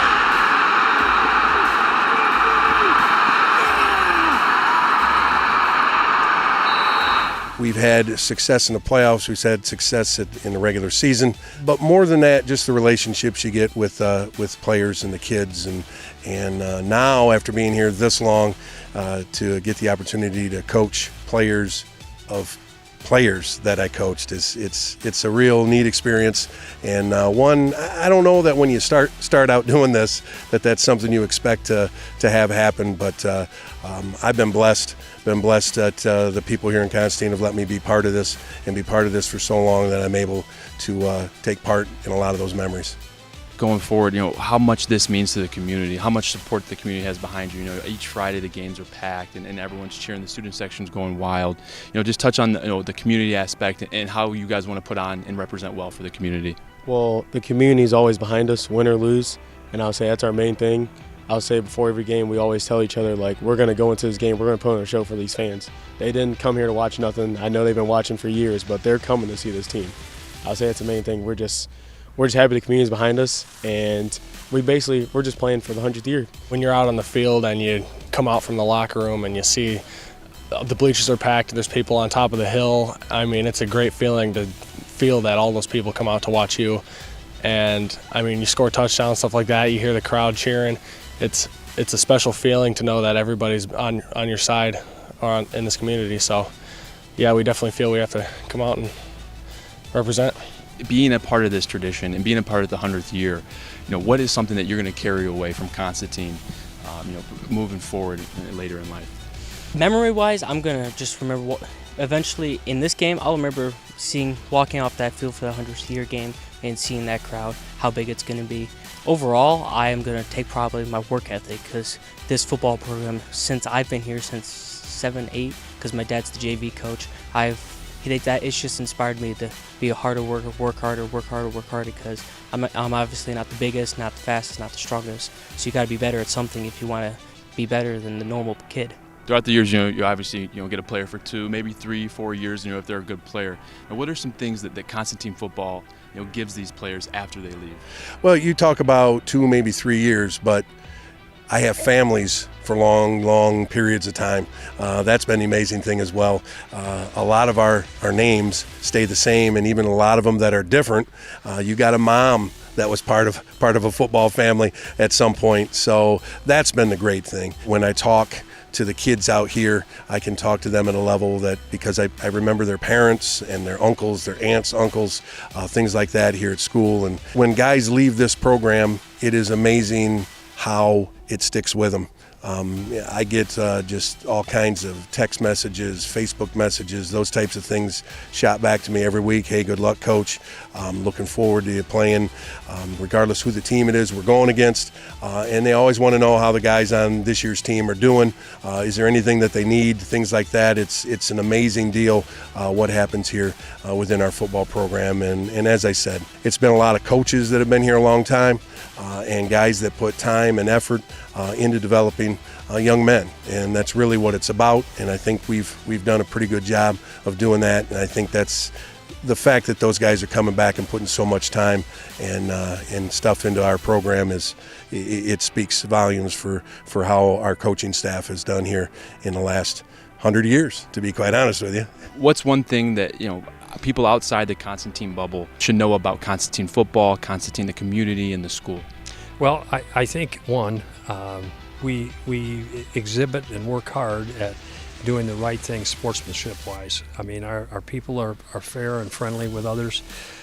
We try to do things the right way and not the wrong way. We don't try to cut corners. We don't try to do any of those kind of things. We want our kids to grow up to be good people first, and good family people, and then maybe good football player. And I had a situation here. We were going to go to Maine in July, and we pulled in to a park and go at the airport and jumped on a bus. And on the bus, I started talking to a gentleman in the back, and he said, "Where are you from?" I said, "Constantine." "Oh, football." I said, "Why would you know that?" "Well," he says, "I pay attention to football, and I know Constantine's always there." He said, "Oh, well, I appreciate that." He said, "No," he said, "I have heard nothing but good things about Constantine and how they do things, and the sportsmanship that they show and so forth." So I'm proud of that. I'm proud of how people act and behave, and it's been a really positive experience, and so it's been great to be here.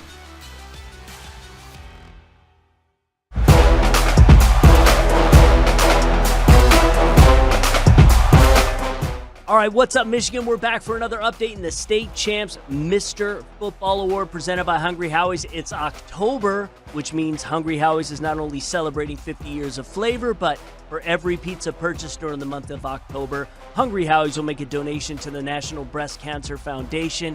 We're remote this week, but Sean Belizean is here to get our Mr. Football fix. What's up, man?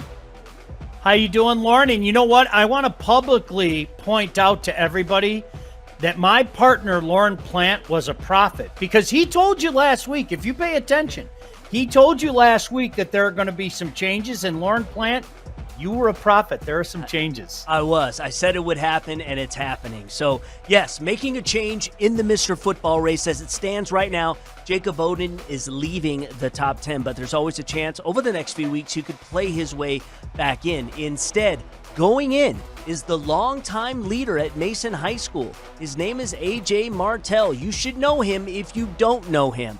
He's a four-sport athlete looking to become the school's all-time leading rusher, having another phenomenal season, Sean. Yeah, we couldn't look past this kid anymore. I mean, every week he's putting up monster numbers, and so is his team. I mean, give the Bulldogs credit. They are rolling 6-0 right now, and so much of it can be attributed to this kid at running back, just churning out yards and touchdowns every single week. And you can't look past the fact, you brought it up, four-sport guy. You're talking about a guy that's excelling at football, at hurdling. Heck, he's a diver, for goodness sake. Wrestling. Oh, by the way, he's also excelling in the classroom as well.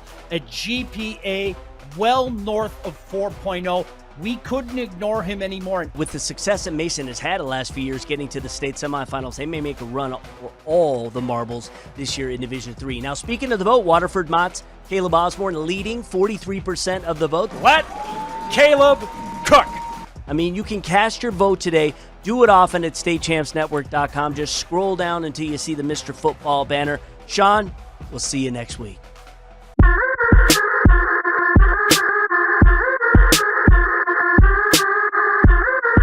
What's up, Michigan? Welcome back to another State Champs Recruit Report featuring the guru himself, 24/7 Sports, Alan True. My name is Lauren Plant. Detroit Catholic Central defensive end Stone Chaney, who also moonlights as a tight end, is in the news. We've just added him to the State Champs Anvil Award top 10 this week, and he also received his first offer, I understand.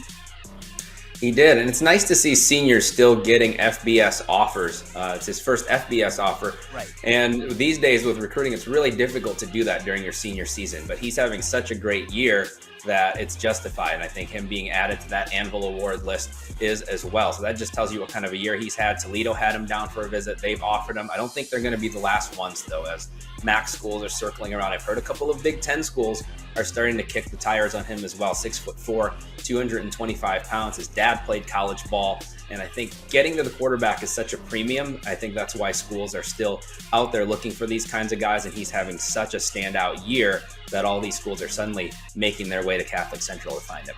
Anyone who's watched the Dearborn Fortson Tractors this year knows that last year's 3-6 record was not going to stand, because following their Week 1 loss to Dakota, the Tractors have won 5 in a row, and after giving up 42 points in Week 1, Fortson has combined to allow only 26 points total in their last 5 wins. Now, I imagine our final recruit we're talking about today has a lot to do with that.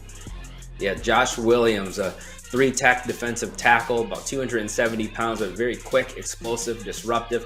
Picked up some offers this fall, including one from Central Michigan, but he recently made a commitment to the Lakers of Grand Valley State. You know, that's a program with a lot of tradition on the football field. After losing in Week 1, they've rebounded here the last couple of weeks, and so he's had multiple experiences in Allendale, has chosen to join their program, and I think he's going to be a difference maker for them. Just kind of looks like the type of interior defensive lineman that they've had succeed in the past, and so he's been able to turn his great season at Fortson into a couple of scholarship offers and then this commitment to Grand Valley. Tom, thank you so much for joining us, and hey, we'll see you next week. Do it again. You might not realize it, but tonight you made a difference. Tonight you ordered a little love, hope, and pizza. Because even though you just ordered a pizza for dinner, that one little purchase helps make a big difference. For every pizza purchased in the month of October, Hungry Howie's will make a donation to the National Breast Cancer Foundation, all on our way to raising $5 million. So this time you didn't just order pizza. You ordered a little love, hope, and pizza. Hungry Howie's. Every high school sporting event in the state of Michigan has one thing in common: officials. Every game, every meet, every match. Without officials, there'd be no touchdowns, no three-pointers, no face-offs. Without officials, there'd be no games. Officiating is a great way to give back to your community and stay involved with the sports you love. And officials are needed now more than ever, because without officials, it's just practice. At Alto Equipment, we know when it comes to getting your job completed on budget and on schedule, uptime matters. Alto Equipment has partnered with the biggest names in construction, including Volvo, Leeboy, Senebogen, Avant, ASV, and more to provide the state of Michigan with industry-leading service and support. Alto Equipment services all makes and models, and their technicians are available 24 hours a day, 7 days a week. Do you have a big project? Alta Rents has you covered with the most diverse rental fleet in Michigan. Give them a call at 844-GO-TO-ALTA today.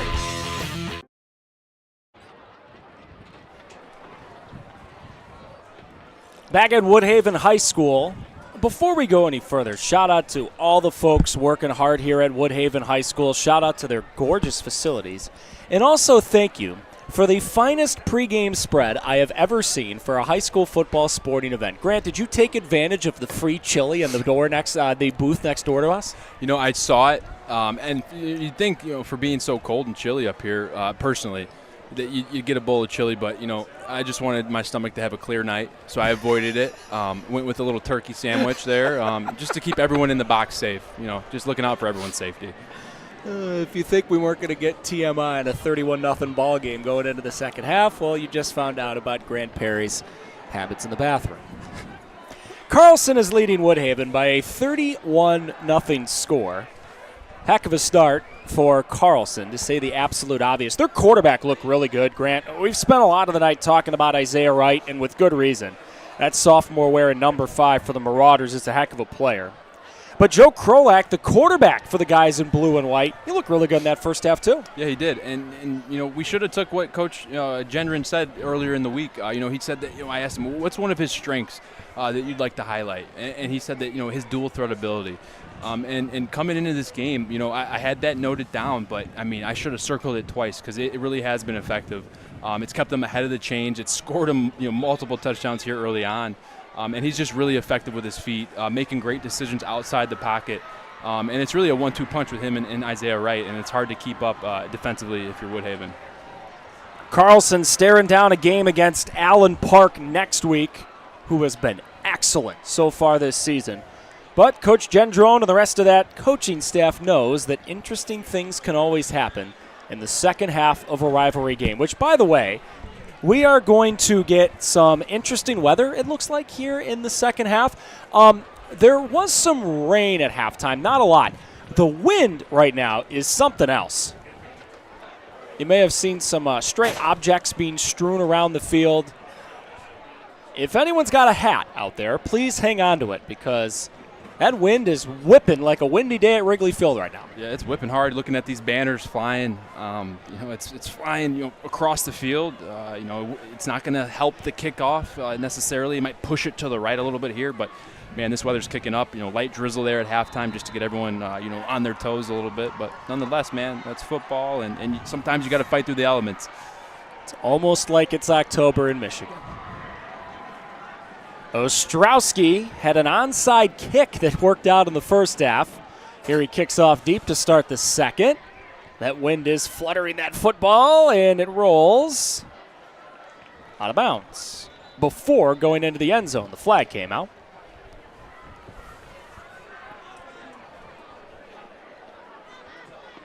It's a couple of kickoffs out of bounds so far tonight for Carlson. Woodhaven at times has made Carlson re-kick it, but the offense is coming on the field here, so it looks like they'll just move that ball up to the 35. Let's go down to the sidelines. The third member of our crew, Elizabeth Kuhn, has been bravely standing by amidst the elements. Hey guys, I talked to the Woodhaven coach at the break, and he said we can't get down on ourselves. He said we had a couple bad plays here, bad plays there. He said overall we got to go out with grit this second half and get the job done and battle back. Evan? As Kolajasic on the first play of the second half gives to Ibrahim. It's a nice solid gain on first down. We revealed to you earlier that Grant and I got these awesome, warm, puffy jackets. Apparently poor Liz didn't get a jacket and she got the beanie instead. I feel like I need to go run down my coat to her. She's the one actually working hard down there. Yep, and that's such a gentleman thing of you to say. And I would also like an apology just because this wind has kicked up. The weather has stepped up. So my onslaught of putting on the jacket to begin with was just me seeing the trend before everyone bought in. Grant, I'm so sorry. I'm so sorry. What can I say, man? Kolajasic throwing over the middle. That's picked. Intercepted by Carlson. It is all going right tonight for the Marauders. INT for Sincere Kimakai. Sincere Kimakai, number 8, does a fantastic job of playing through the receiver here. Ben Kolajasic, throws it up, and it's a cover 4 look, right? It turns into man coverage once he gets beyond 10 yards. So Sincere just latches onto the receiver, catches the ball, and then turns it into a little bit of a return there and sets up Carlson in Woodhaven's territory.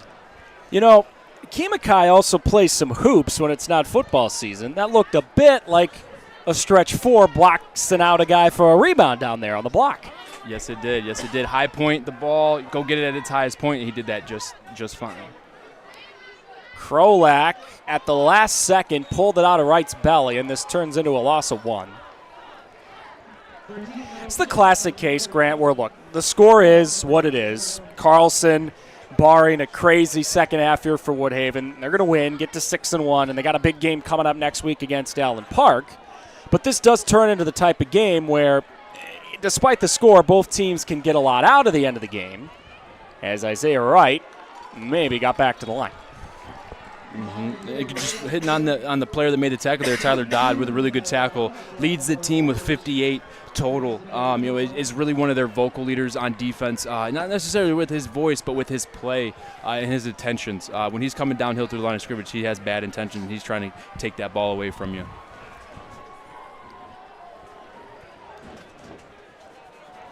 Rare spot for Carlson to be in tonight. 3rd down and a lot. Krolak dropping back. Throwing down the field. He was behind his intended target, Zachary. And they're just running they ran a shallow cross from the boundary, which dragged those boundary defenders away, and they had some deep crossers coming across to the field into Joe Kralik's picture. Sidestepped out of the huddle there, out of the pocket, kept his feet, and just has to step through that one, but compliments to Xavier Barnes there with the pressure, making that a tough throw. Krolak remains on the field. He's also the punter. He hasn't had to do that tonight. He will punt here, and it goes directly out of bounds. So Woodhaven gets the stop, and they got the ball back with still basically the entire third quarter to go. Alta Equipment knows when it comes to getting your job completed on budget and on schedule, uptime matters. Alta Equipment partners with the biggest names in construction with industry-leading service and support. You can give them a call, 844-GO-TO-ALTA. A lot of different ways you can watch and listen tonight on 760 WJR. Always great to join the morning show on Fridays, getting you ready for these games. Our State Champs YouTube channel, wherever you may be watching. Heard a rumor that there's some folks in Texas watching the ball game tonight. Appreciate you. Also, you can watch on the CBS Detroit mobile app tonight. Anyone who's watching that way, thank you. We appreciate you. Kolajasic giving to Ibrahim. Got rid of the first guy, couldn't get rid of the second guy. Gained a couple of inches. And Carlson there with a little stunt on the defensive line. They take Hayden Higgins and they flex him all the way to the front side, which really just muddies up the hole and gives the running back Isaiah Ibrahim nowhere to go. Izzy Ibrahim nowhere to go. And then just Hayden Higgins comes back around, holds his gap, plays 2 gaps there, comes up with a big tackle.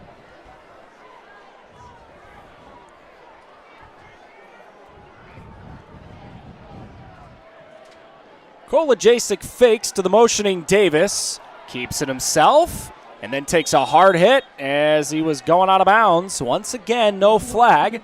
They say that Kimakai hit him while he was still in play. Defensive end Nico Cumberland was a few fingers away from pulling him down there for a very short gain. Ben Kolajasic ends up breaking that tackle, getting to the sideline, and making this a 3rd down and 5, which is an area in which they can convert. It's better than some of the situations where they've been battling 3rd and 10, 3rd and 15. And if you're Woodhaven and you're the Woodhaven coaching staff, you really just want to see what kind of pride and what kind of fight you have here late in this game, down big.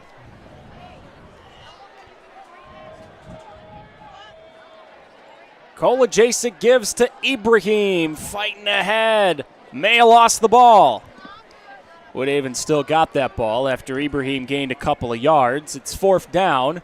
I don't know, at this point, if you're Woodhaven, you kind of have to go for it, right? Yeah, and it looks like that Carlson comes up with the ball. D-line did a fantastic job. At the last second, they shift. They leave a big gap open at the A-B side, the back side, and then they send the run blitz. Avery Ortiz got his hand in there on the ball carrier and made that thing pop out. And Carlson here again with another turnover in Woodhaven territory. Nonchalant reaction, by the way. Let's get another look at the fumble. Yeah, and you look at it. Avery Ortiz untouched at the second level. Form tackle, head on the side of the ball. Arm comes into play, knocks it out. And you just can't have these if you're Woodhaven, right? It's kind of been, the same pattern here throughout the night. And these are things that they're going to have to get cleaned up going forward. Give to Isaiah Wright. Dragging tacklers again for another solid gain. You and I, Grant, have seen a lot of football games. I have never seen such a nonchalant reaction to a fumble. Woodhaven saying they've got the ball. There's no Carlson guys jumping up and down. The official just says, it's Carlson ball. And it almost seems like Carlson is kind of playing with the mindset of, hey, we've been here and let's keep doing this. And that's kind of the motto and the mantra that Coach Genrin is trying to instill in these players, right? In tough situations, you got to come through and you got to be there for your guys. Lawrence Technological University is located in gorgeous Southfield, Michigan, and is among the largest college of architecture and design in the nation. They have Blue and White Days coming up November 18th and December 9th. If you want to go learn more, go to ltu.edu. Krolak gives a couple of carries for the fullback, Evan Yount, plowing ahead across the 30 to the 29. You know what they say, Grant, about guys who play fullback named Evan? What do they say, Evan? Just good-looking, intelligent, personable. Articulate. Just want to spend time with them, I can't get enough of you, man. Every Friday I enjoy being up here, brother, with you. Thank God I slipped you those $5 at halftime. This is Isaiah Wright. Stiff-armed a guy and then ran into a wall right at the 30. He does not have the first down. Be interesting to see how much time they let Isaiah Wright stay in this game. He is a very vital piece to this team, and if they want to have a long run here, it's all about keeping the players healthy and keeping them in smart situations. So be interested to see how much longer he runs tonight. And interesting to see what the strategy looks like going forward because it's raining. Krolak throws a pick. That's a great INT for Woodhaven, and they're coming back the other way. Thievery in the middle of the field for the Warriors.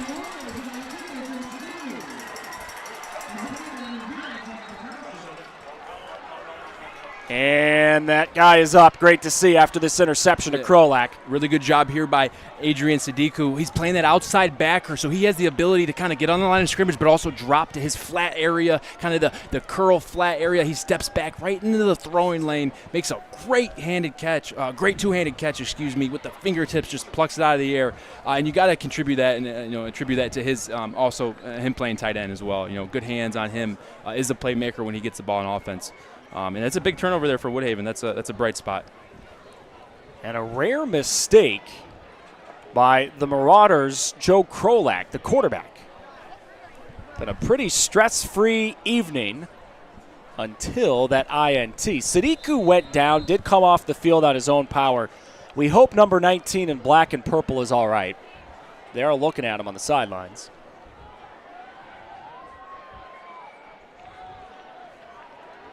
Kolajasic on a busted play. He's got to keep it.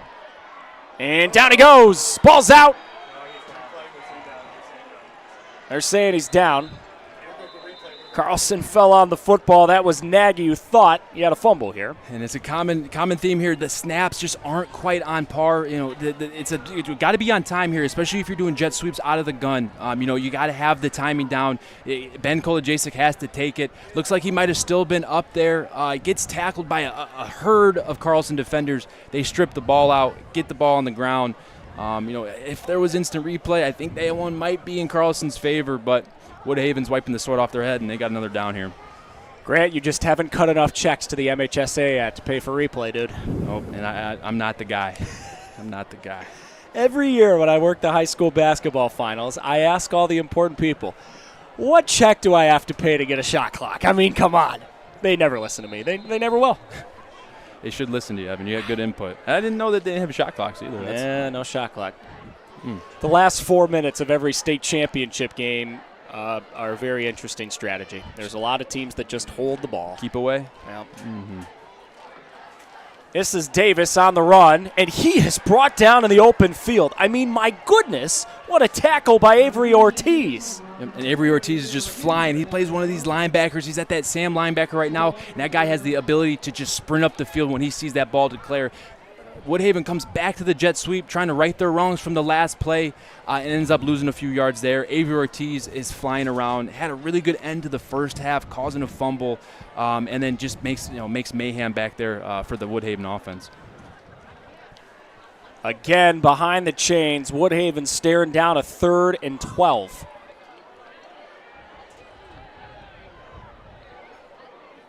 They'll run a reverse. They've got it to Tyler. He's got a long way to go. Wrestled down. Jacob Collins, the tackle. Jacob Collins, one of their safeties, their strong safety. They call that position the bandit position because he's kind of in that middle of the field. He's that last line of defense in the box when they're in those condensed formations. He's a tall, lengthy guy, can really roam the field well. Good tackler, as you see, really good pursuit there. And him and, Sincere Kimakai come through with the tackle. So, the left tackle, Christian Grantham, is punting again. He's had some pretty impressive punts tonight. That one off the side of his foot. Going to keep rolling, though. Not the end of the world. Woodhaven will down it at the 37. We got to give a little love, by the way, to Gibraltar Carlson's really great cheer program. You ready for this? They have won 12 Division II state titles since 2008, and they last won one in March.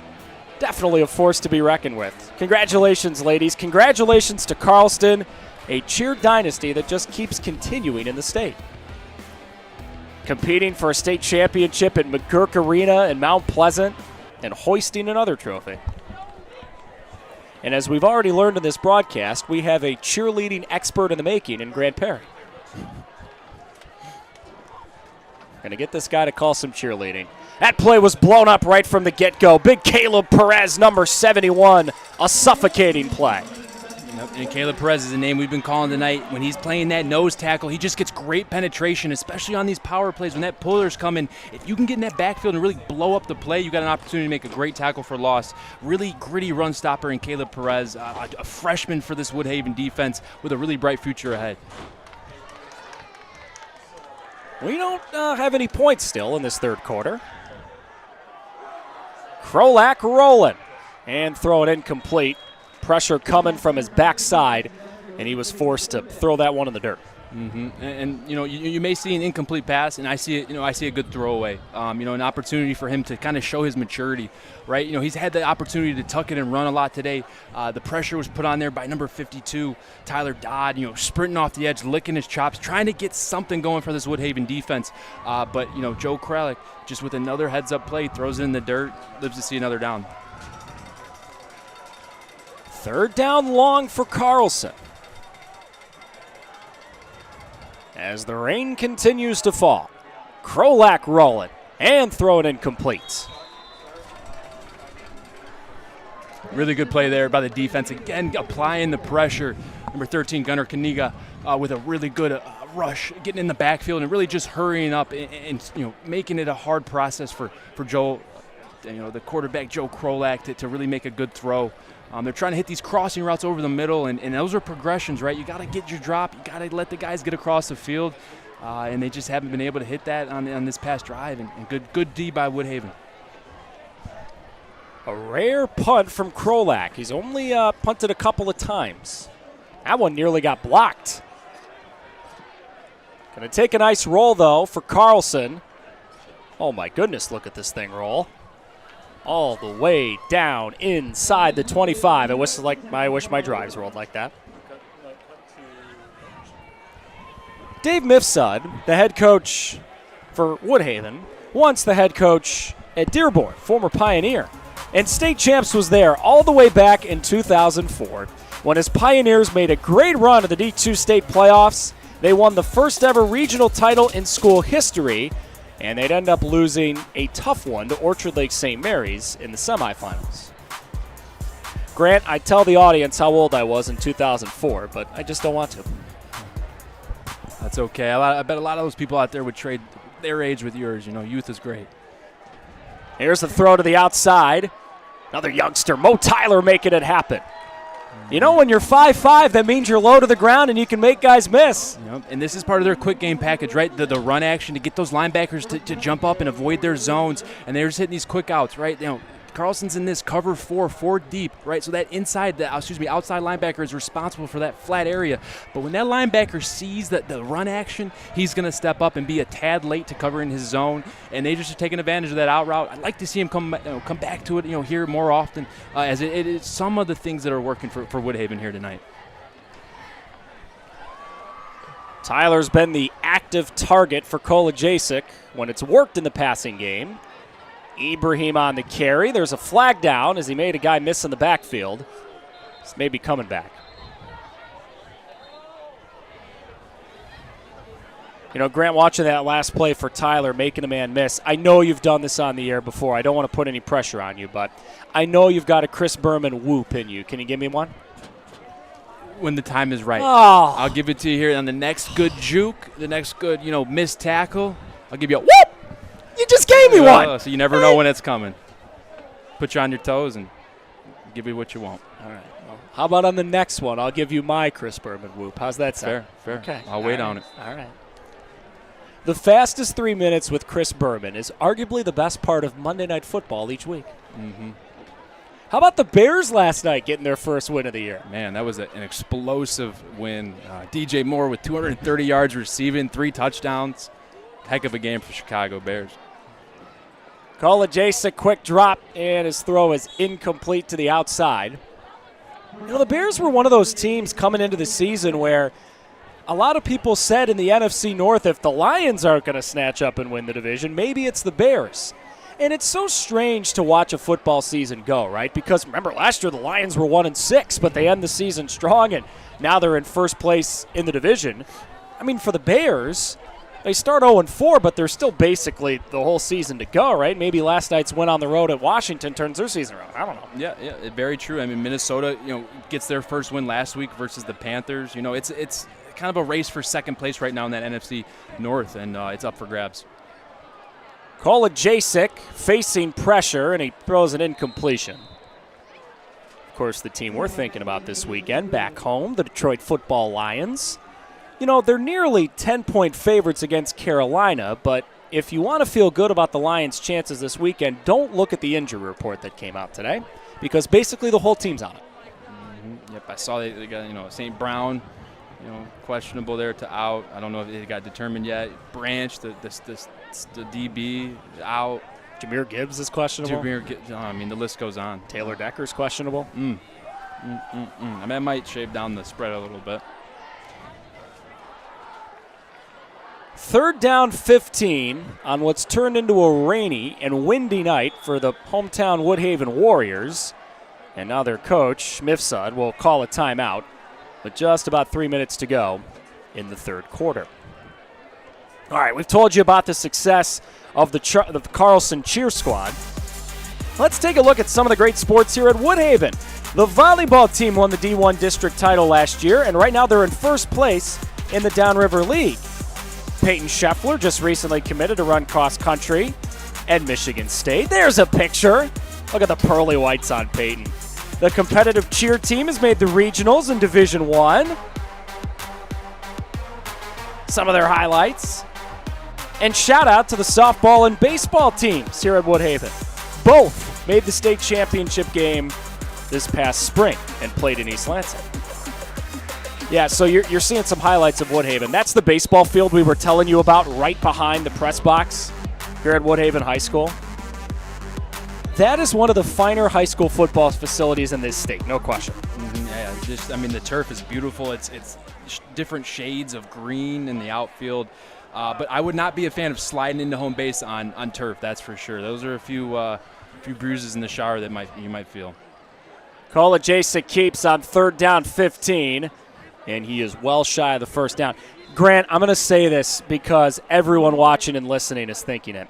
It's home plate, dude. It's not home base. Oh, my God. I just totally slipped my mind. I hope Nick Plummer's watching somewhere because he's going to crush you right now, dude. I deserve flack for that one. I'll take ownership on that. It's a miscue by me. I'm so locked into football, man. I just don't see any other sport besides the pigskin and these linebackers flying around for Carlson. Grant Perry, an experienced broadcaster now. By now, he knows how to cover his backside. Grantham, the punter, gets that kick to roll inside the 45. Keep on rolling, and it's down at the 41. All right, so we still don't have any points in this 3rd quarter as the wind and the rain make me think that every single person still braving the elements out there right now, God bless you. You deserve a free ticket to the next home football game. As for Carlson, Grant, I'll say it because I think a lot of people are thinking it. Has Isaiah Wright even run the ball once in the second half? It hasn't shown, right? They haven't really moved the ball well. I got a feeling they're going to get back to him here. And I know the coach for Carlson is preaching continued good play. And the lack of scoring here in the 3rd quarter is definitely on his mind. They still don't give it to Wright. They run a reverse to Jackson Zachary, and it does end up being a positive gain across the 45 to the 47. And Jackson Zachary is just really a Swiss Army knife for them. Compared him to the 49ers fullback earlier, Kyle Juszczyk, who catches the ball really well, runs it well too as a fullback, but also is a really good blocker for them. A guy that they really are going to have to count on late in this season to kind of give Isaiah Wright some time off. There's a run for Isaiah Wright. 2 flags behind the play as he's brought down short of the line of scrimmage.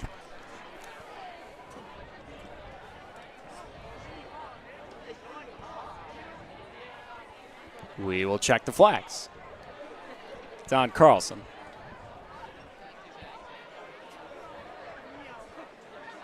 Looking at the sidelines, do you want to take it? Woodhaven saying yes, of course we want to take it. It's going to be 2nd down and a lot longer. Looking ahead, Carlson, we alluded to that game against Allen Park next week. Allen Park team that has still not lost yet this year. And then a game against Lincoln Park. Those final 2 games at home for Carlson in the regular season. And then, of course, we all start thinking playoffs. It feels weird to say, Grant. The season has been flying by. Couple of weeks, man, and all of a sudden we're thinking playoffs up here. You're going to make me sad, man.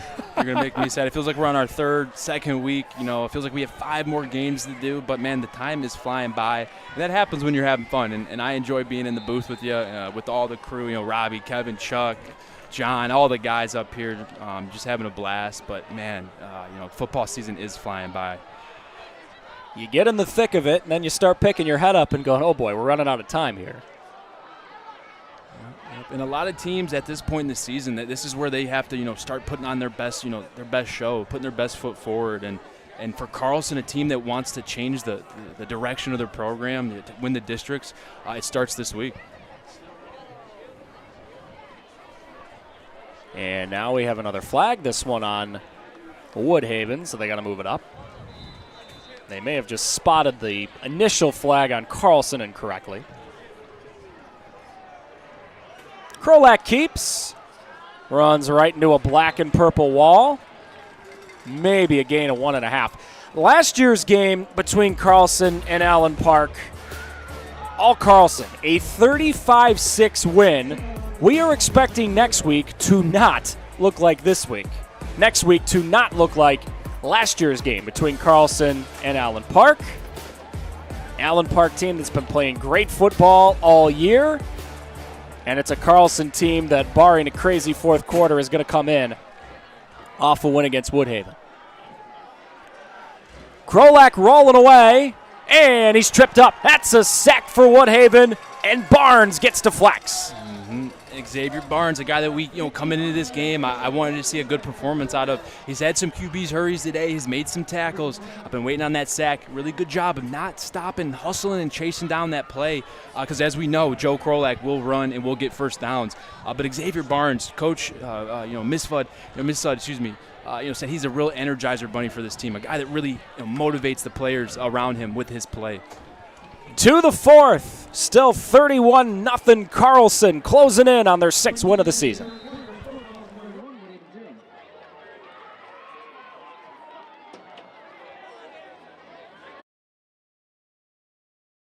You might not realize it, but tonight you made a difference. Tonight you ordered a little love, hope, and pizza. Because even though you just ordered a pizza for dinner, that one little purchase helps make a big difference. For every pizza purchased in the month of October, Hungry Howie's will make a donation to the National Breast Cancer Foundation, all on our way to raising $5 million. So this time you didn't just order pizza. You ordered a little love, hope, and pizza. Hungry Howie's. At Alto Equipment, we know when it comes to getting your job completed on budget and on schedule, uptime matters. Alto Equipment has partnered with the biggest names in construction, including Volvo, Lieboy, Bogan, Avant, ASV, and more to provide the state of Michigan with industry-leading service and support. Alto Equipment services all makes and models, and their technicians are available 24 hours a day, 7 days a week. Do you have a big project? Alta Rents has you covered with the most diverse rental fleet in Michigan. Give them a call at 844-GO-TO-ALTA today. Every high school sporting event in the state of Michigan has one thing in common: officials. Every game, every meet, every match. Without officials, there'd be no touchdowns, no three-pointers, no face-offs. Without officials, there'd be no games. Officiating is a great way to give back to your community and stay involved with the sports you love. And officials are needed now more than ever, because without officials, it's just practice. Hey guys, welcome back. We have a Carlson High School alum on our broadcast crew here tonight. Check out this throwback. Jonathan Kidd, our producer, graduated in 2000, and I'm just going to say, at State Champs, we love a good throwback. Am I right, Evan? Okay, so apparently John did not have access to a razor in high school, and I don't know if you could tell by the picture, but like Michael Jordan, he still had his hoop earring in. That punt for Carlson goes out of bounds. Woodhaven about to get the ball back. Is there any way we can show that picture one more time? I mean, come on. I mean, I just. Look at that stud. That's just majestic, man. Look at that. Downriver's finest right there. Oh, that's even. See, there's the earring. I told you there it is. Now, John tells us that's what you were supposed to look like then. I can't envision a world in which that facial hair decision was good And this is coming from a guy who cannot grow facial hair at all. Oh, man, hey, it must have been the styles back then. I wasn't around to fact check it, but he looked like a young stud back in his days at Carlson. We love John. He does a great job, and we appreciate his hard work and everyone on our crew's hard work, especially all our camera operators braving the elements. It's turned into a tough night here. That is a tackle well done by Tegan Nagy in the open field. Number 6, the first guy to hit him. And the pursuit from Carlson's defense is just kind of overwhelming this Woodhaven rushing attack. I mean, the D linemen are getting blocked, but then it's the linebackers that are running free. And Carlson's clearly got a little bit of a size advantage up front here on this D line. Number 55, Chase Towns, 6 feet, 255. And a couple other guys that are just really doing well at gap integrity, just allowing those linebackers like Tegan Nagy to run free. Loss of 4 on the play, so Woodhaven's got a ways to go on second down. Kola Jasek floating over the middle, incomplete. Through the hands of Evan Reynolds.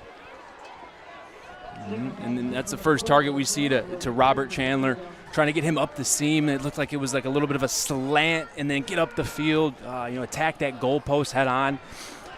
The quarterback there, Ben Kola-Jasek had a little bit of time, just threw a little bit over his head there, and fortunately avoided an interception by number 3, Evan Reynolds. Third down 14 now for Woodhaven. They got to get to the 46 of Carlson. And that's a high snap. Kola-Jasek needs a miracle, and it's incomplete. Through the hands of Tyler. And the pressure was on there. Even with a good snap, I think that would have been a little bit of a hard play to execute. They just ran a double linebacker blitz, something we call a gut X, where they switch gaps. And they just applied the pressure, and it was on for the ball there. When it starts raining like this, when the wind starts whipping like this, you can get bad snaps, you can get drop balls.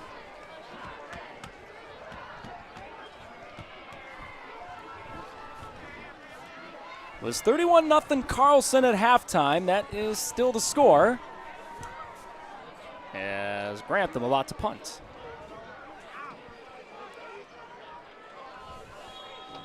And Woodhaven forced to burn a timeout because they had a guy late getting on the field. Hungry Howie's a great partner with the State Champs Networks, Mr. Football, and Anvil Awards. Tonight, order a little love, hope, and pizza. Help make a difference when ordering Hungry Howie's and their goal of donating $5 million to the National Breast Cancer Foundation. Go order your pizza at hungryhowies.com. Here's a look at the top 10 for the Mr. Football Award. It's listed alphabetically, by the way. This week, A.J. Martell added to the list, and here's your top 10 for the Anvil Award. Look at Stone Chaney from the Shamrocks of Detroit Catholic Central making the list. Best hair on that list. I don't know if Stone's going to win the award, but that man has outstanding hair, and every time I see him without a helmet, I am incredibly jealous. Shamrocks, a big win last week in their annual Boys Bowl game. As Grantham sends the punt away, this is going to bounce backward and be downed at the 36-yard line. Grant, last week, Detroit Catholic Central in their big Boys Bowl game, they played this school from Birmingham, Brother Rice, and they beat them 41-0.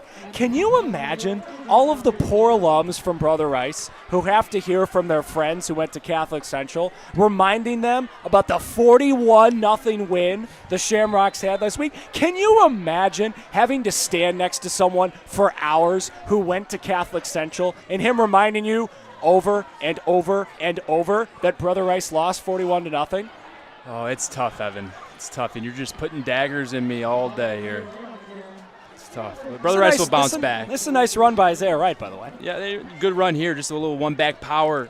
Evan Young cleaning up the hole. Good block on the inside backer. And then when you can get a one-on-one matchup with your running back, who will be a D1 prospect when it's all said and done, mark my words, folks, on a cornerback, cornerbacks don't love to tackle. They don't get in the game to tackle. They get in the game to cover, and that's what you want offensively as a mismatch. Carlson's starting to roll through the bodies, getting some new faces into the game. That's Zach Holowinski, the sophomore on the carry. Number 30, toting the rock for the Marauders. Zach's a guy that's touched the ball a little bit this year. Six carries. Averaging about four yards a pop. A guy that they bring in when they need to give their main guys a little bit of a breather. A little bit of a younger guy that's up and coming.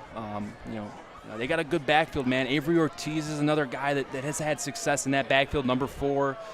We've seen Evan Yount just clearing holes, and obviously number 5, Isaiah Wright, is a decent player in his own right. There's Ortiz. Tried the left side and maybe gained a yard. We are to the point of the game, right? Under 10 minutes, fourth quarter. The outcome's no longer in doubt. Carlson is going to get to the finish line here with a victory unless something crazy happens. But this is the type and the part of the game for guys like Ortiz and Holowinski, them getting to carry the ball. It's a reward for all the hard work they've put in practice. And I'm speaking from personal experience here. For a lot of people, you don't think those carries mean much. For guys like myself who are backups, trying to get any carries we could, it means a lot at this point of the game. It means a lot to the players, and it also just helps the team morale, right? When you get other guys touching the ball, it keeps everyone involved and it keeps everyone focused. Look at Ortiz finish that run strong, lowering his shoulder and getting to the 35-yard line, moving the sticks. Nice run here. Yep, really good run. They're just going to run a little bit of a buck sweep type action. They're pulling 2 guards to the play side, and then number 4, Avery Ortiz, is going to do the rest. He's a really physical kid. He's forced a fumble on defense today. He has a 100-yard rushing game under his belt this season. Just another guy that they can plug and chug. And this Carlson team, they love the platoon, right? So not many of these guys are going to play both ways, and that helps them in a number of ways. Keeping guys fresh for end-of-game situations in close games, and also avoiding injuries due to overusage of rep counts. Miscommunication. Carlson's got a new quarterback into the game, and Trent Eisen forced to fall on the football here. Yeah, and it just, you get in the game, first snap, a little wet out. You're coming in 31-0. Probably didn't take enough snaps on the sideline before this. I bet, Coach emphasized, hey, we got to get ready. You're about to go in, Trent. Nonetheless, there, he falls on it. Keeps it a short loss for them, sitting at about a 2nd and 10 here. Trent Eisen, a sophomore quarterback, 6'1", 172 pounds, a kid that they believe in, and he's a great sub there for Joe Korlak in these late game situations. Yeah, and look, we learned this last week, Grant, when Grand Ledge had injuries to their quarterbacks. It's so important to get your backups reps no matter what time of the ball game it is. As again, there are issues with the snap, and Eisen is brought down. Bad snap on the first try. Okay, let's clean it up the next time. Second time, okay, I know the coach is going to really emphasize, hey, let's get this together. Let's clean this up.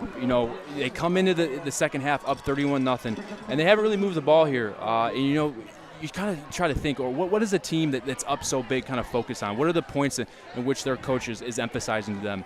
It's like you said, getting these guys and getting them experience here late in the game really just paves the way for their futures down the road in these long stretches when they have to get their number called on, especially in these playoff games. If someone roughs up an ankle, you never know when your number's going to get called, just like you said in that Grand Ledge game. We saw about a half a dozen quarterbacks get in there, and they all really stepped up to the challenge. 5 minutes into the fourth quarter. Neither side has scored after Carlson scored 31 times in the first half. They scored 31 points. If they scored 31 times, the score would look a lot different. Timeout on the field. Next week, we're heading to the Saginaw Valley League for a big battle between Grand Blanc and Davison, which has been one of the best teams in the state all year. Live Friday, October 13th, 7 o'clock on the State Champs YouTube channel or the simulcast on 760 WJR. Grant, last time I did a football game at Grand Blanc a few years ago during the COVID year, and their facility did not look like what you are seeing on the screen. I can't wait to get there next week and see that stadium. Is it pretty impressive? It's $34 million, yes. Oh, my goodness. Oh, my goodness. That's a heck of an investment there. But that's Texas high school football levels of investment. Yeah, that is. That just got me a little excited there. I can't imagine that the press box is anything shy of something extraordinary there. Now, look, as we said earlier, Grand Blanc can have all the great facilities they want, but if they don't have the chili that they had here in Woodhaven, I'm sorry. Woodhaven still takes the cake. We had a great setup at East Grand Rapids, by the way, and still no free chili. So sorry, you're not number one on my power rankings. Ison to throw, and it's incomplete. Tyler had the coverage on the play. They were hoping for Morrison Bolden. No, check it. That's Josh Anderson, number 88. And just good coverage there. Way to be able to play and kind of widen that receiver out, to the boundary there. Really played that well. They're giving the backup quarterback here, Trent Ison, opportunity to throw the ball, and that's cool to see, right? You want to get him live reps, not only in the run game, but also a little bit of passing too. Kind of build his confidence and give him something to work off of, and look forward to in the film session here coming up for them next week. 4th down and a lot, 13 to go. They keep the offense on the field. Ison dropping back, throwing off his back foot. Incomplete again. They were hoping once again for Anderson, and Tyler stood tall. And Tyler, he's playing that well. And it's not easy to play, with your hips, to the infield, right? Your butt's to the sideline, and you're trying to play that receiver and also play the ball. Does a really good job of getting on top of the receiver there. Friendly reminder for you, next home game for Lawrence Tech Blue Devil football tomorrow night against a ranked and undefeated Concordia club. Game is live on TV 20 Detroit, 7 o'clock. Myself, Grant, John Snow, John Goebel, Elizabeth Kuhn have the call. For more info, go to ltuathletics.com. First time, Grant, that you and I get out to Lawrence Tech tomorrow. Appreciate the time that Avant Mitchell, their coach, gave us earlier this week to chat about his team. And also, honestly, excited to see Concordia. Heard a lot of great things about them coming off that win against Wayne State you were talking about. If there was ever an NAIA football team that would be confident, it'd be them this week. Yeah, and they have every right to, beating Wayne State, a Division II program. They're going to be coming into that game this Saturday with a lot of momentum and a lot of confidence too. But thanks to Avant for the time there, really informative and gave us some good pointers on Lawrence Tech's players and their the way they go about things. Late flag here. Jace Davis, the acting quarterback for Woodhaven, and Carlson with one of their few mental miscues tonight. That's a late hit out of bounds.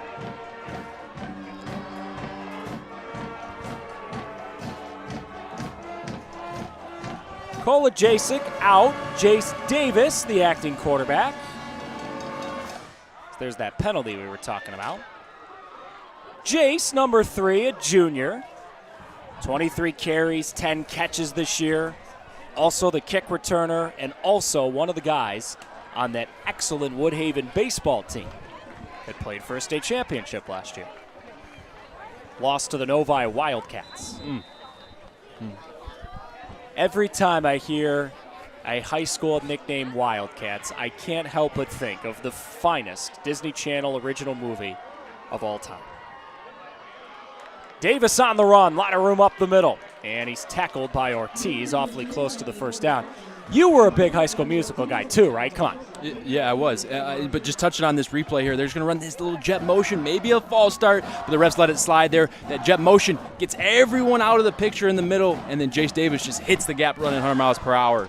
But back to your point, yes. Big High School Musical guy, big fan of Corbin Blue, Ashley Tinsdale. I mean, the whole crew, fantastic. And you can't forget Vanessa Hudgens and Zac Efron. Oh, of course. Of course.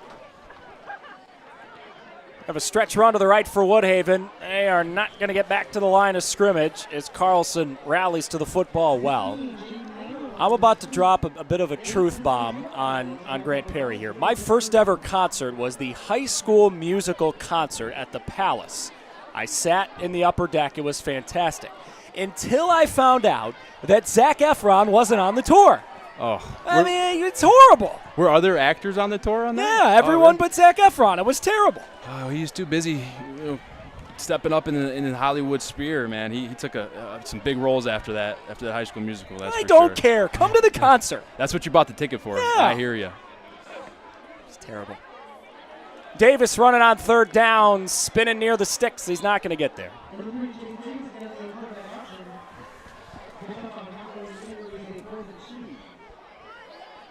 We're all in this together. Under 5 to go. Carlson up big. Carlson hoping to stick to the status quo next week when they take on undefeated Allen Park. You can bet on the fact that that's going to be a really good game next week.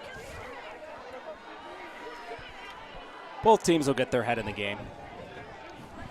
I see what you did there. This is a first down for Woodhaven and a lot more. Hoping for the end zone for the first time tonight. They've got it. Touchdown, Eric Kelly.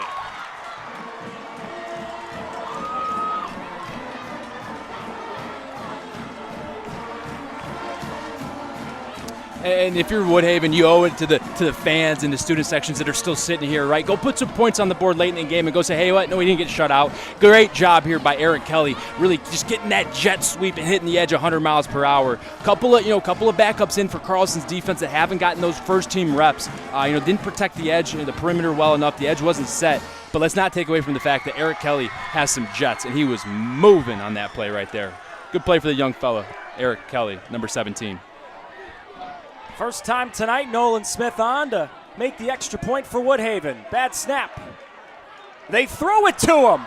Oh, Nolan Smith! How cool is that?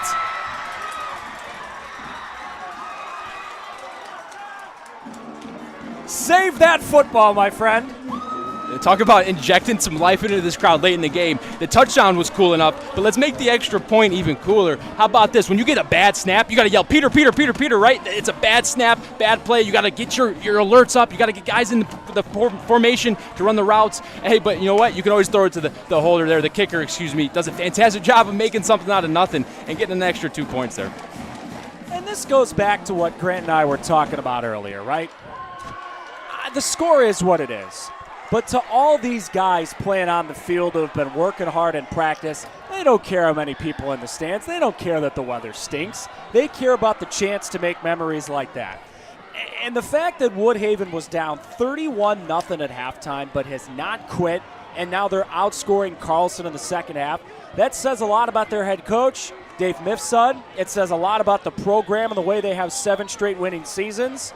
And it says a lot about that group. They very easily, Grant, could have rolled over down 31-0 at halftime. That's not what happened. Yeah, and when you're put in a situation where your back's against the wall, going into halftime down 31 points, there's 2 ways you can go about things, right? You can shut it down and quit, or you can fight to live another day, right? And you can work on the fundamentals. You can still work. Nothing's better than live reps. And that's what these kids are getting out here in this second half. And you can tell the kids that haven't, been in the game, as much are really appreciating these reps, and they're taking the most of it.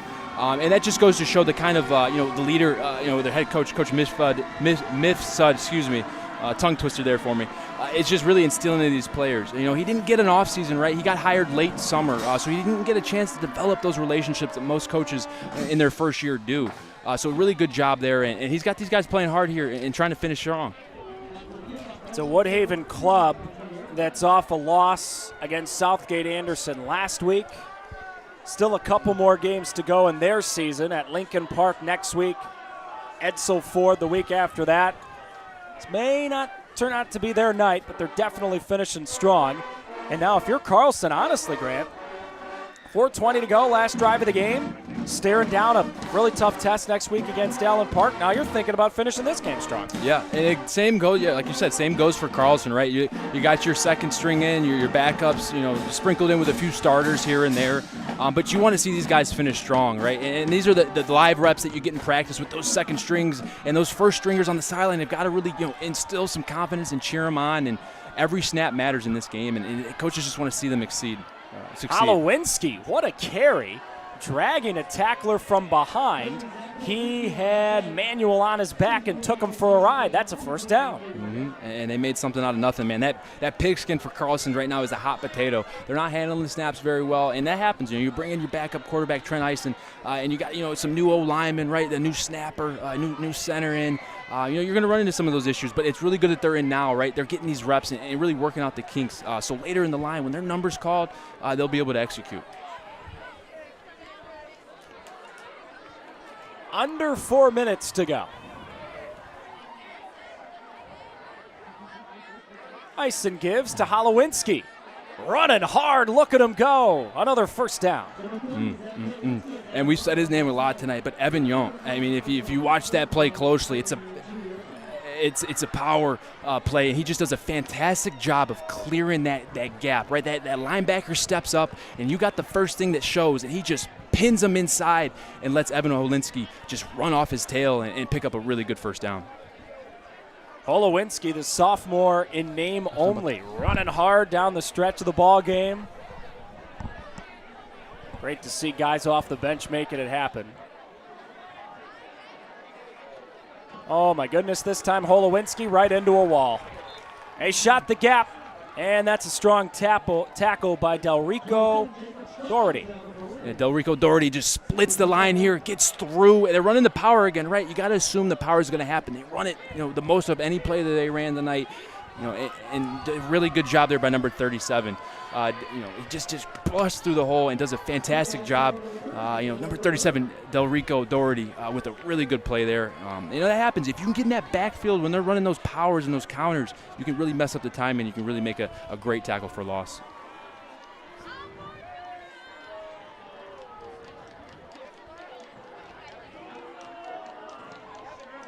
This time, Ison keeps and gains a few, gets pushed out of bounds, and we got a flag behind the play.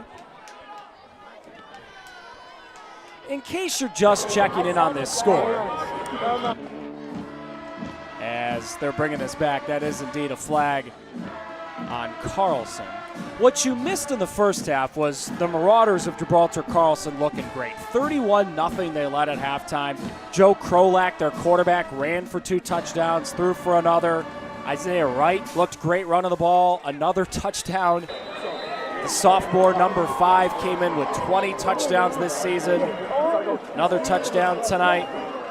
Second half, granted, it kind of does feel like that coaching staff for Carlson called off the dogs a little bit to get ready for that massive game they've got next week. Yeah, and they have a thing where they take their pride in having the platoon system, right? They got guys that they want to see get reps. Not a lot of guys going both ways on that side over there for Carlson. So they really, they got to count on Isaiah Wright here coming late, October and November, and guys like Joe Krolak and Jackson Zachary, just some of their main focal points on offense that have, had a great first half, got a lead where they felt comfortable. And then once they couldn't move the ball, for a few drives in that second half, they said, all right, let's get some of these second-team guys some reps. And you got to imagine that, the first-team guys over there are just as happy, as these guys playing right now, watching them, seeing them succeed and seeing them make throws and running hard and executing, just the offense that Carlson wants to do. Clock keeps on ticking. 100 seconds to go, and a 3rd down 15 for Carlson.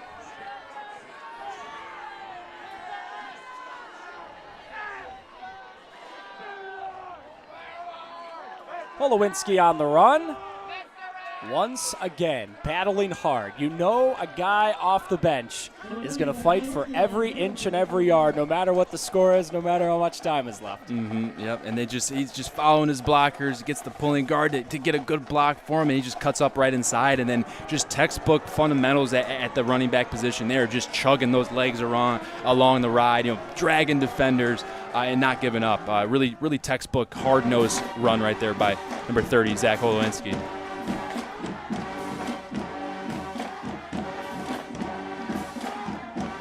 Head coach Jason Gendron about to get his team to 6-1. Woodhaven going to drop to 2-5.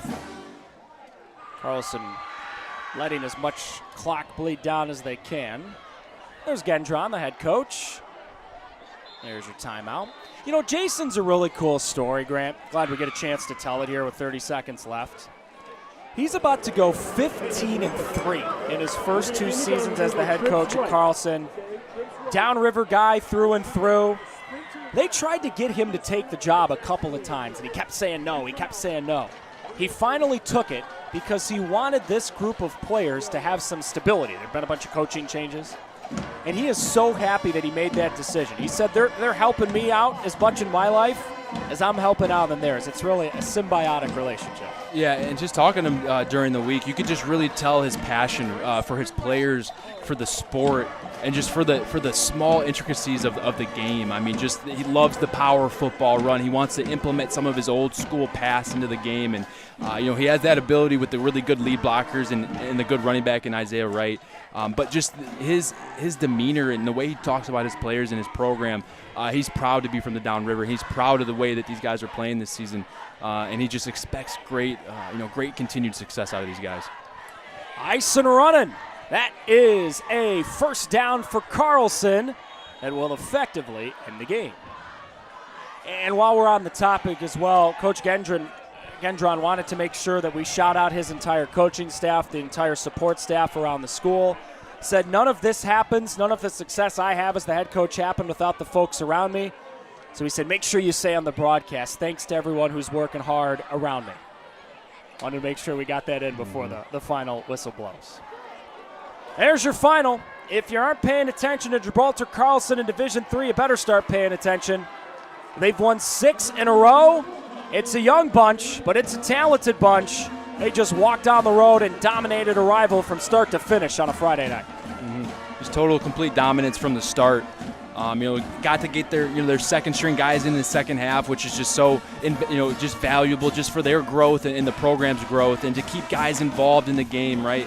When blowouts happen, sometimes guys lose concentration, but that team over there on the visitor side, Carlson, was just locked in the whole time, and they got a good scheme on offense, and they run really good plays, and they run them to perfection, and they run them over and over again, and they just impose their will.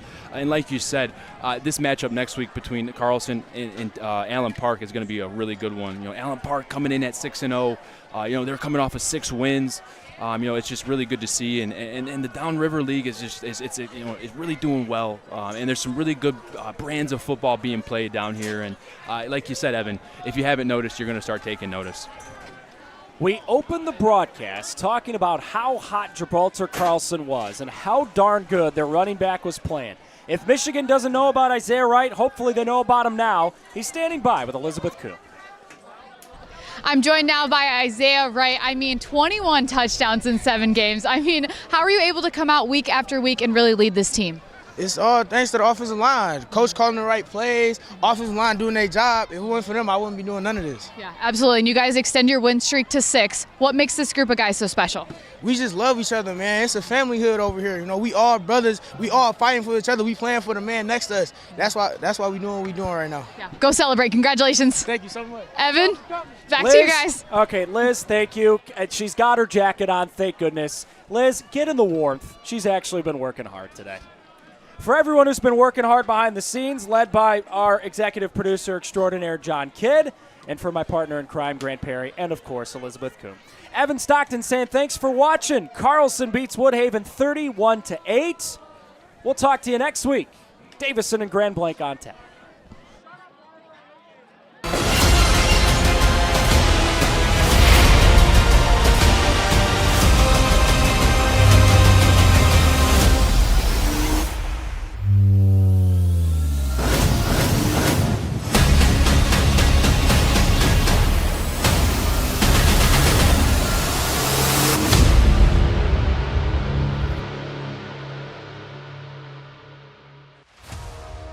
State Champs Game Time Live is delivered by Hungry Howie's Pizza, celebrating 50 years of flavor. State Champs Game Time Live is also brought to you by Lawrence Technological University. Be curious, make magic. The future of education begins at ltu.edu.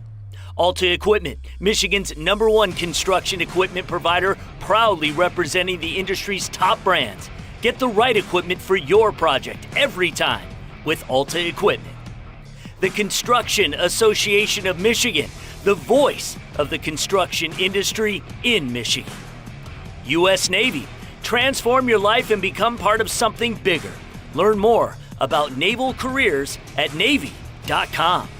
And the Michigan High School Athletic Association, promoting the value and values of educational athletics.